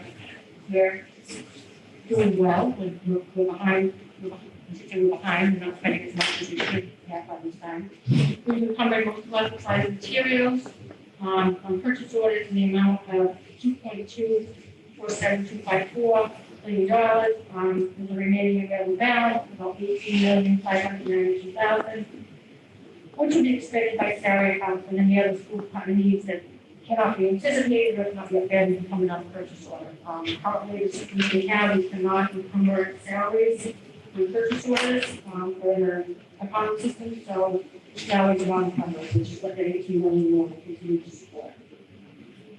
In that budget worksheet, through the budget process, we estimated a savings in amount of $140,000 through resignations and retirements. To date, we have saved about $250,000 in savings. And I believe at the time of this report, there's only 3 main positions open, which I think some of them get social work, which I think may have just been filled. I haven't officially heard of Okay. the rest of it. So, I think the 2 new specialists, so we might be down to 1. might be down there. So we definitely recognize most savings in the plot. sped tuition, another key area that we watch closely, we budgeted 1.1 million. Currently, we've encumbered all of our tuitions on purchase orders, and currently it's 1.262, showing a shortfall of about $35,000. It's still too early in the year to determine if that shortfall is going to continue or not. As tuition fluctuate throughout the year. Unfortunately, usually they go up, not down. But we are certainly watching that. Last year, I think we were over by about 120,000, so more than all part, but we're watching that account. Just it's too very early on to know where we're going to land. We implemented new transportation moving software, which we spoke about earlier in the year. It went very well. We're still working through some of the kinks and adjustments to our routes. As we're still in the process of receiving bus signups, we refer to school, signups and change requests, and the ridership is up. Most, not all, of the buses are full capacity. So people are riding bus, which I think is lighting up the pick up and drop off lines. I don't know if track that. We also implemented a new time and attendance software called ASOP, which is up and running. Currently, we're just doing some ongoing training for staff. It's very user friendly, it's very easy. Staff can go right online and put in for their attendance. A lot of districts are using it. They also, other districts also use something. We haven't activated that potential yet. In the future. And then we also talked about My School Bus, smooth transition from NCC online pay to the My School Bus. That went very smooth. I don't think we had any looks to that at all. And we basically can collect payments online for just about any fees that we're looking for. It's working out very well. Capital. So capital, we are still early in the year. Our capital outlay funds for the year were, I think, one of the highest we've had in a long time. We were more than 1.8 million. We get some big ticket items on there, as you can see. We're doing some updates. So the DA handlers and the middle school HVAC system, those are going to be bid out together as one project. We work with Nick to get all the specs together. That document is huge, just because of the specs involved. The Osgood sprinkle heads, we had a bid opening on Monday. We had one vendor apply, so we're going to award the bid to that contractor. The plan is to replace the Osgood sprinkle heads over the December break. They have to have downtime. They have to shut down the system, so they want to do it during any school time. Traffic track, we're repairing with preparing the bid specs for that as well. We hired an OPM to help us with that. We obviously aren't in a rush at the moment. Probably right after the holidays, we're going to put that bid out. We keep definitely bidding out, and we wanted to start the second school's out. So that would be the plan. The woodshop dust collection system, we ordered the part back in July. We're still waiting for the part, just based on, I think, the pandemic. Everything is slow. The door fobs, I know IT department sent a vendor out to start progress on installing the remaining door fobs in our schools. The science lab is the upgrade. We ordered the furniture a few months ago. We're still waiting for the furniture. So until we get the furniture, we can't begin funding. So that's in progress. The pilot technology, we're still looking at different types of classroom furnitures and setups, reviewing what the best products would be for us. The public lease has already been purchased and paid for. The school bus lease we've already paid for, and obviously we always have the school buses. So that's kind of an update on what projects we're working on and what the progress is on each one. And if you don't mind, the middle high school HVAC system, we spoke about this in our subcommittee meeting. Can you talk about what the $500,000 allocated there is meant to finance? So we have a failing HVAC system, and we talked to middle high school, and the $500,000 to replace that HVAC system. So this isn't an addition of new HVAC capability, this is the replacing. So this is the one on the, Over the gym. over the gym, so it only services the gym though. just so you know, this isn't the whole HVAC system. Right. This is only the things.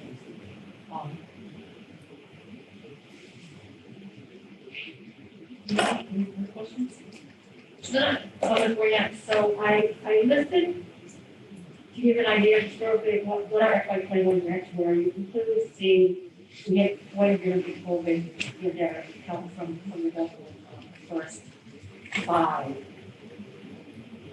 4. That came straight from the government who got us COVID. And then you can see the third column is the net amounts for FY22. So those first 4 grants are not included on the ESSER 3, we're in the house now. They awarded us $390,000. The ESSER 2, we have a balance of about $12,000. With the infinite balance, we spent about $6,000, so there's a small negative balance there. And then the new allocation for FY20, you can see the spending improvement, Title 2A, some of the grants go up each year, some people down, so that one went down. The summer vacation learning grant, I don't believe is continuing. The school sped IDA grant went slightly up. The sped child grant went slightly up. The IDA spectral improvement grant, they haven't awarded the amount yet. The early childhood coverage spend, they haven't awarded that amount yet. Title 1, Title 4, we've justified for the work because Title 1 each year has been slowly going down. It's based on It's based on our our population who use it, but there's a huge difference. It's like a 5% threshold. It's like you could be just over the 5 and you get like way less money. If you're over the 5, just a little bit, you get way more money. Just a little. And then the medical grant, currently they've awarded us the same amount as they did on FY21. That amount will go up, we're just waiting for the final adjustments. So I'll have to come here at some point. So that's kind of the overall look at where we are and what we're looking at. Definitely we're seeing much less funding this year, just because of all the COVID pandemic that's gone away for now. Everything is the revolving funds. I know that we've had a lot of conversation about revolving funds. I list the opening balances. Most of these relying funds on opening balances are truly the opening balances. There are some where we've got some fees in the spring. So for instance, kindergarten is an eligible ticket item. It's $89,000 as an opening balance. $70,000 was collected for FY22 tuitions in the spring. So they're really up to the balance of about $19,000, not $20,000 for the year. Save for like the transportation, people are paid, so that 199 includes payments that came in the spring. You can see what all the revolving funds are, what we've received since July 1st, what we've been spending, what's been encumbered, just basically for purchase orders and what the balance are. I know we had a conversation with our finance subcommittee this week about our facilities and lesson lunch program. So there are definitely some ideas we discussed what to do with this lunch program and what we have there. One of the questions and issues, but one of the reasons that numbers so high is because everything is free right now. So because everything is free, more students are eating. They're eating breakfast, they're eating lunch. Then we get full reimbursement on everything. When we go back to not everybody being free, we go back to maybe some revenue there, but definitely not in the hundreds of thousands.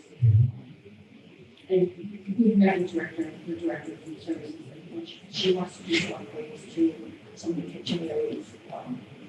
And Possibly generator. generator odds, because when the power goes out there, we use absolutely have to transport it. We do. We saw it has to be food transport. Yeah, I've done it. Yeah, it's a total community effort to do that. It'd be nice to have a generator. You should get William to come back and help. Yeah, you can build us a generator, maybe. So other than, the usual areas we watch, like utilities, and the tuition expenses, It's early on in the year, but we're seeing based on our projections, we're probably doing better than we thought, just because of the savings on hiring. And I really don't know, we had some pretty, high salary teachers retire. And we've wanted some really bright new, teachers that it's just based on, the really on the salary scale. I don't know if there's any other questions on anything that we've covered, anything more full, the outside process of our capital outlay gathering. I think this year might be smaller than last year. I think last year we got pretty much everything we wished for. So I'm meeting, I think our principals and staff to see what the needs are. We definitely want to put in, we talked about what the items are, and every line for furniture. Student being a teacher, not necessarily designated to school, but just something that flows from year to year to year. A set amount, I'm not sure what it is yet, but so every year we have one for size for upgrades and furniture. Also, the study and process of the budget there. Great. So there's a lot going on right now. I don't know if I want to say this for what we talked about in the subcommittee, but I think that we talked about the bus leasing where it is, and that's just a temporary spot, correct? That we're keeping buses. And you guys did a great job because we had no place to keep it. But right now we're basically storing furniture, which is like totally a waste of money. It's kind of like, and I used to live in furniture in Florida for 3 years and do it all over. I don't want that to happen to us. I don't know what's in those, because, can you tell us what's the arrangement we have with the bus company? Storing. We have the arrangement with the, So. It's temporary, correct? It's temporary, it's on a one-by-one lease, just in case we, You're out of juice. Just in case. We've already, your mic. Hop in. Here we are. Mine shut up. Yours is Oh, yours is dead too. Drop the mic on. we're on a month-by-month basis, for many reasons, if unfortunately we end up back in the pandemic, and we're not busing kids back to school, we don't need to pay the parking, so we can bring them home. If we end up, for whatever reason, not utilizing the buses and outsourcing, we don't want to commit to the end of the year paying a lease. So we're paying a fee for the parking lot, so trailers aren't costing us anymore. We started, thanks to one prior, we started with just let's park the buses and have use for the bus spots, parking for the vehicles, and use of that facility. Glenn kind of said, well, since we're going to use the parking lot, we fit these 8 trailers there. He said, sure. Right. So, we're renting trailers, Right. obviously, but it's not. 2 problems with one. Yeah, so we Yeah. saw 2 problems. One, and those trailers that have, they did go through them, like Deer Hill, I think, being so on the ball, they emptied their trailers, had all that stuff in the hallways, ready to put back in the classrooms, and then. There's some things in there that will never go back. Right. Right, so we should throw. Well, it's a process of gathering and looking at it. There are some things that will stay too. So I guess my point is, we still need the trailers, but not everything in the trailers will come back in this way. And, Is this too much stuff that will? So- Oh, yeah, I'm not saying, I didn't say throw No, it. I know. said not I'm go just back in saying. school. I will throw things out in my house. I feel like there are a lot of children who probably use whatever it is. We would have to serve it. Yeah. yeah. And the other question is like, what's the timetable? Because what's the cost per year for this service? The trailers or the parking? The parking, So it's 3,500 a month, just $42,000. And how's that get? 35,000, because we don't park in the summer, then back here. Oh, okay, cool. Okay, cool. So we have an option of being flexible. And I guess the good news is it's temporary. It's temporary. And you got something that we weren't able to do. So I guess the question is, it's like, where do we take this from here? Do we take it to the finance, to the facilities subcommittee? For Or next year? next year, like, or like, Yeah. what's the long-term goal? Well, that's This it. is not a So that, long-term. no, it can't be. But Right. this is This is the discussion about where we are with transportation in general Okay. and what we need for, do we want to build? Remember, there was a proposal to build a bus parking lot between Deer Hill and Osgood area, like there was some land, and it was a very hefty price tag. It was over $200,000, as I remember. And, but I think we need to look at, and I want to be respectful to the process here, but we want to look at everything holistically about transportation, what our needs are, and they lead us in one direction or another. I agree with Either way, that's not on the agenda, and we're 2 hour and 10 minute mark, so that's just, that's something we discuss another time. I think. Good. Chairman, we'll take that up at our subcommittee. Yeah, I think that makes sense, right? Yeah. Anything else? Question? The ESER 3 stuff hasn't come in yet, right? The grant hasn't been awarded yet formally, right? So, yeah, the money's been awarded, Okay, so that dollar amount, this is dollar amount. so it hasn't been, So Leslie and I are in the process of writing, submitting the grant, they want narratives and want backup. right. So it's processed. So we've got most of it done, we're just finalizing it and we're gonna upload it probably next week. Yeah, because it was due in So October, that's why it's not encumbered because we never. but we know where it's been. Oh, yeah, Lisa, yeah, the narrative. No, I remember the presentation about where we're spending it. I just was wondering, yeah, okay, thank you. So I'm going to. Okay, anything else, finance? All right, let's move on. Thank you, Ms. Owen, appreciate it. Moving on to the school committee section, I'm just going to start quickly with the school facilities committee. There is no report, we're just meeting September 28th at 7 p.m. That'll be virtual, the link will be on the agenda.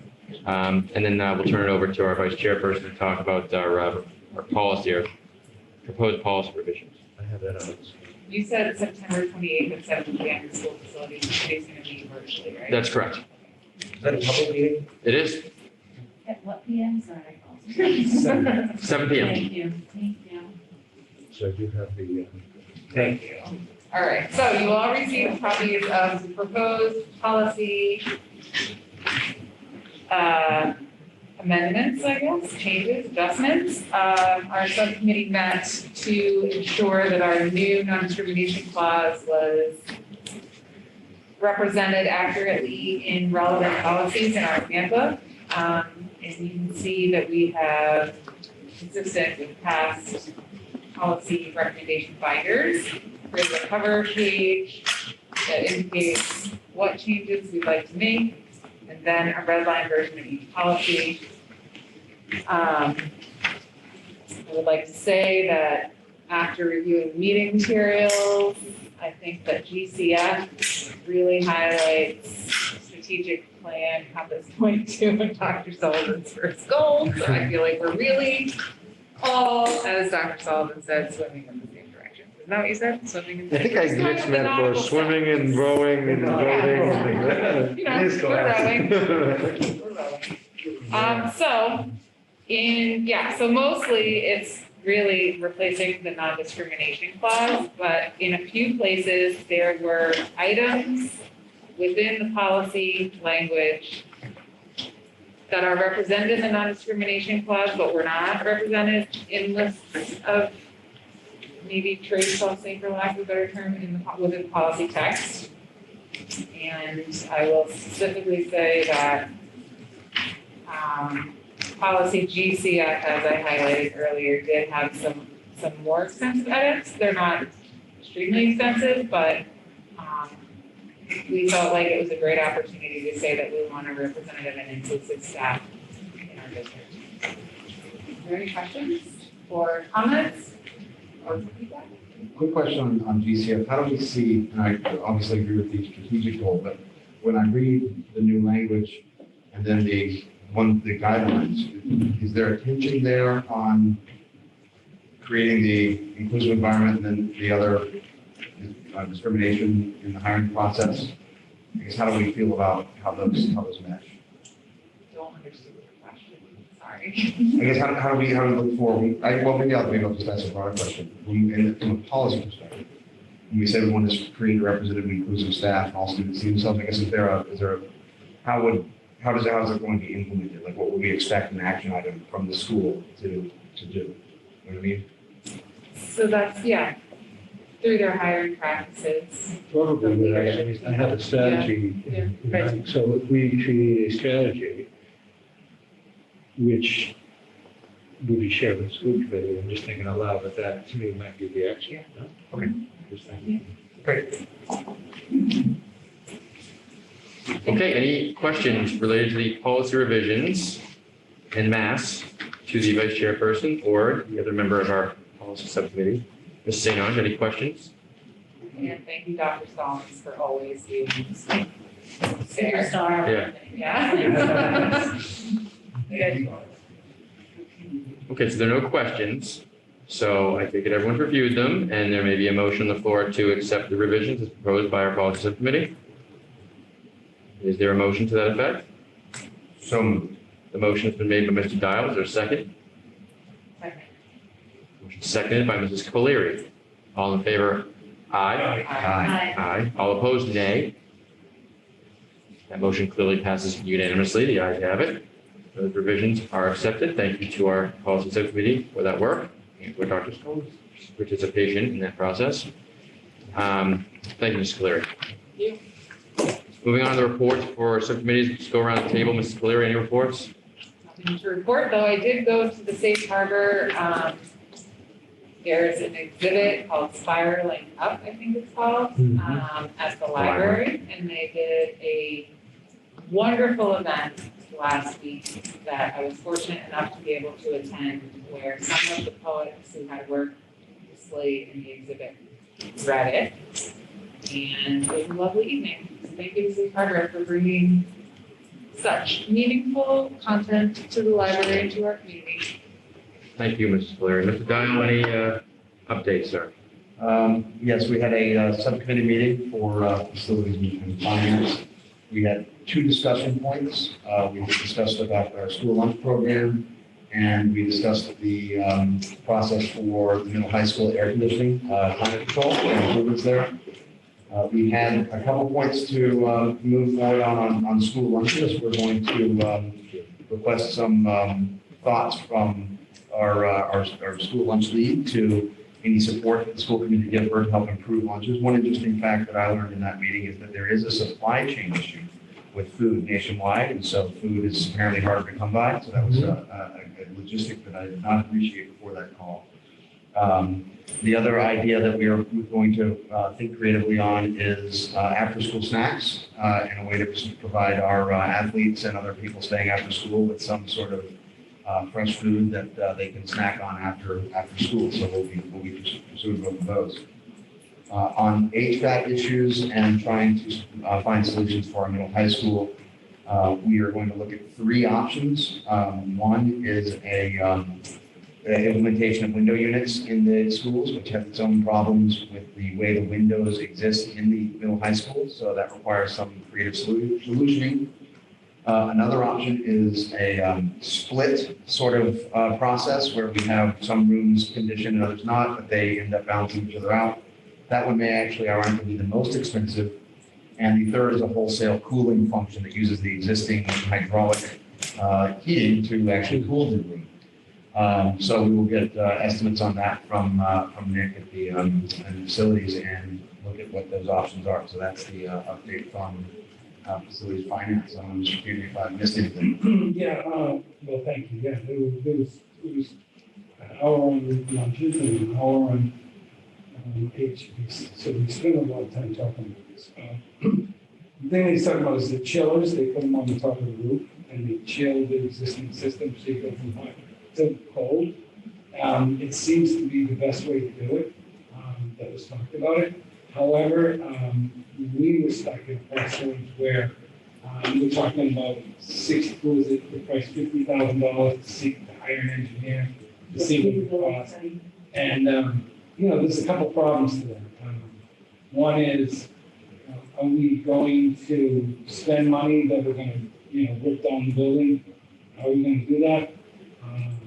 So that's a consideration. The other thing is, if we're going to do this, how fast can we do it? And one of the problems is do we ask for $50,000 to see how much it's gonna cost? Or, and maybe we can go back to Nick and give him a guesstimate of what it would cost? And I think he's going to come back to us with a guesstimate Okay. based on some other conversations he's had with engineers. Yeah, because then we could really be proactive, and if that's the consensus of this committee, that we should involve air conditioning for some kind of comfortable environment in middle school. And you guys, you work in these buildings, you know more than us, so we're probably gonna go with what you guys recommend on that. I maybe have a discussion on that, but I think that's really a key point of, and I sent around the study from Harvard University on the effect of learning and heat, and how the more the heat goes up, the less the learning goes down. I mean, it's common sense, but Harvard does have a study to support that, because we need to go to the town. I think this is a priority. And as far as the lunch program, we had a very good conversation about how to improve it.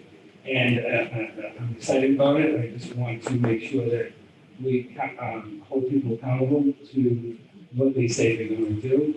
We talked about diversity in food. A different Caribbean day to celebrate the Caribbean I feel like food. the Smithsonian. Yeah, so. Ever eaten there? Is it? Any of the museums. Right, there you go, like we could do French Day or Yeah. Spain Day. French or fries. French fries, or, mac and cheese day. May I ask? Exactly. I'm curious, I don't know anything about chillers, however, I'm curious if this is technology that would be expensive to remove and then put back if the roofs are replaced, like you don't do a whole new school. Because with something like All of solar panels, they're saying, ooh, don't put that Right. on before getting a new roof. So Is this something that you don't want to spend the money now and you want to do the it later? split and the cooling towers, the chillers, Mhm. sound fantastically expensive. Yes, No matter if we're putting them in or moving them or whatnot, there's a lot of ducting and hosing and yeah, other things that need to be done. So from a financial standpoint, it looks like, without not being burdened by any actual numbers, that a window unit solution is probably the best. That also comes with electrical issues, because each window unit has to be powered by its own dedicated outlet. right, And so some places don't have a dedicated outlet by a window, and the window has to fit. You can't just put plywood in there, apparently, yes. fire department. But you can get, you can put metal sheeting works. Yeah. Not the most attractive solution, maybe we can create an art thing out of it if we end up going that route. But we will be exploring all those options in the context of, our future expansion, where the facilities committee, maybe directing, and so on. So, the point from the subcommittee report is that we are on this. We know it's important for the community and to our students, and we are taking it seriously moving forward. There is some good news that we've really done quite a lot of work at Osgood, and Osgood is a good spot, but Deer Hill.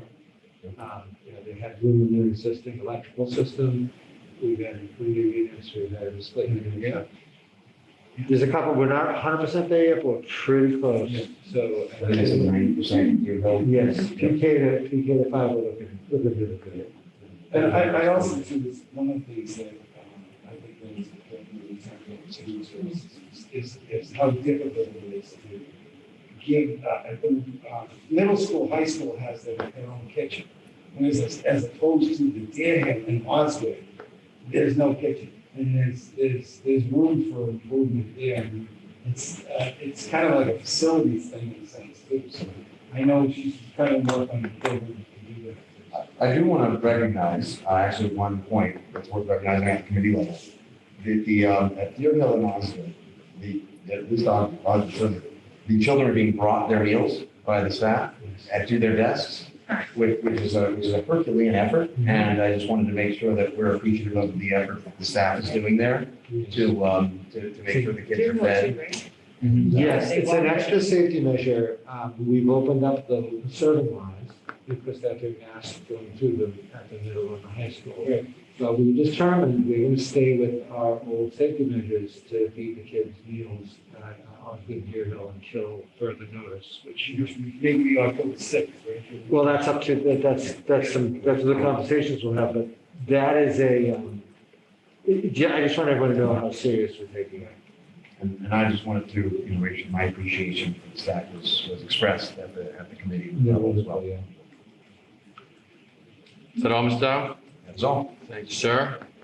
Mr. Kearney, do you have Yes. anything else to add? No, I'm very appreciative of the hard work that was done in the meeting. And I also echo what Lance is saying about the staff. It's comprised of 1 full-time, 10 part-time, and they're hardworking people.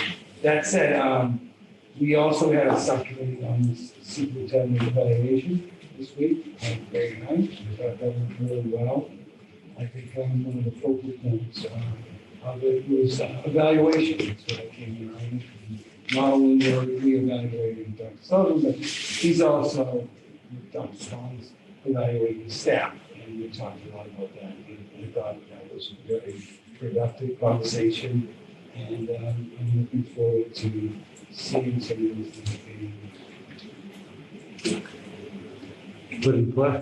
yeah, put in place. Absolutely. It was a good, that was great, and also, I also want to give a shout out to all the athletics, keeping everybody safe, and I know it's not easy to do, and, even staff was doing well. You really, hang in there. Thank you. Is that all, Mr. Kearney? All right, thank you. Ms. Zenoy? One of my favorite members. I have nothing to report. Mr. Kearney stole my thunder in the superintendent's evaluation. I'm only kidding. All right. I'd like to know your opinion. What is it? No, Dr. Sullivan had presented his goals. We just we spent an hour. Were you there at the committee? I'm I sorry. know, knock it off. Oh, Smokes. you have something to say that we went to a meeting We did. earlier before that. PSO had a meeting. Oh. I'm trying to give you that. The PSO meeting. Yeah, We were all there. yes. I went to several. Yeah, We were talking about the President's Council one? there was the one at Deer Hill, Or the Deer Hill one? and then the President's Council. Okay, yes. We went- And there's, so the PSO actually doing some really interesting things this year, and I do not want to steal Mrs. Dial's thunder. We're asking them to present at a school committee meeting this semester, this, fall semester, for lack of a better phrase, because they are introducing some initiatives that are in line with strategic plan, district, and school committee goals. So it's really cool to see all of these bodies aligned, and I think that we may even be able to call upon them through our ex officio school committee PSO liaison, Mr. Dial, to participate in that community forum. I think that would be a nice partnership too. I agree with that. So, but with no further ado, if there's no other announcements, I'll let the PSO speak for themselves at a future meeting. We'll move on because we're hitting the 2-hour and 25-minute mark here, so we need to keep moving. There are no approval minutes this meeting. There will be some next meeting, from my understanding, or a meeting after that. At some point in the future, there will be minutes. There will be so many. Okay. And there are no topics that are not were not reasonably anticipated by myself within 48 hours of this meeting, to my knowledge. However, happily, there's a reason to move into executive session for reason number 3, which has to do with bargaining strategy.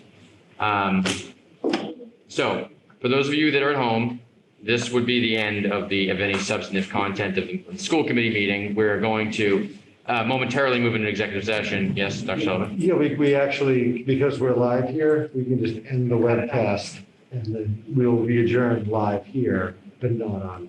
Right, and so that's what we're going to do. So you're not missing anything. We're not actually, we're going to end this, and there is no going to be any more content. So you can log off now and know that you won't be missing anything. We're moving into executive session, and then we'll be adjourning the meeting because we're in person. So we'll be doing that after the executive session, but there won't be any content in the regular school meeting. That's it. So with that, is there a motion to move into executive session for reason number 3? So moved. Motion is made by Mr. Dials and seconded by Mr. Kearney. Mr. Kearney, is there all in favor? All in favor, aye? Aye. Big attack. All opposed, nay. Flies. I had it, I was gonna end it. All opposed, nay? Okay, so No, you voted aye, Mr. Karen. So that motion unanimously passes. And this is to move into executive session. Aye. Yeah, you already did it. I didn't say nay. No, you did a second ago. It's like a reflex. It's already, it's over. We're moving into executive session. So Dr. Sullivan, you Oh my can, God.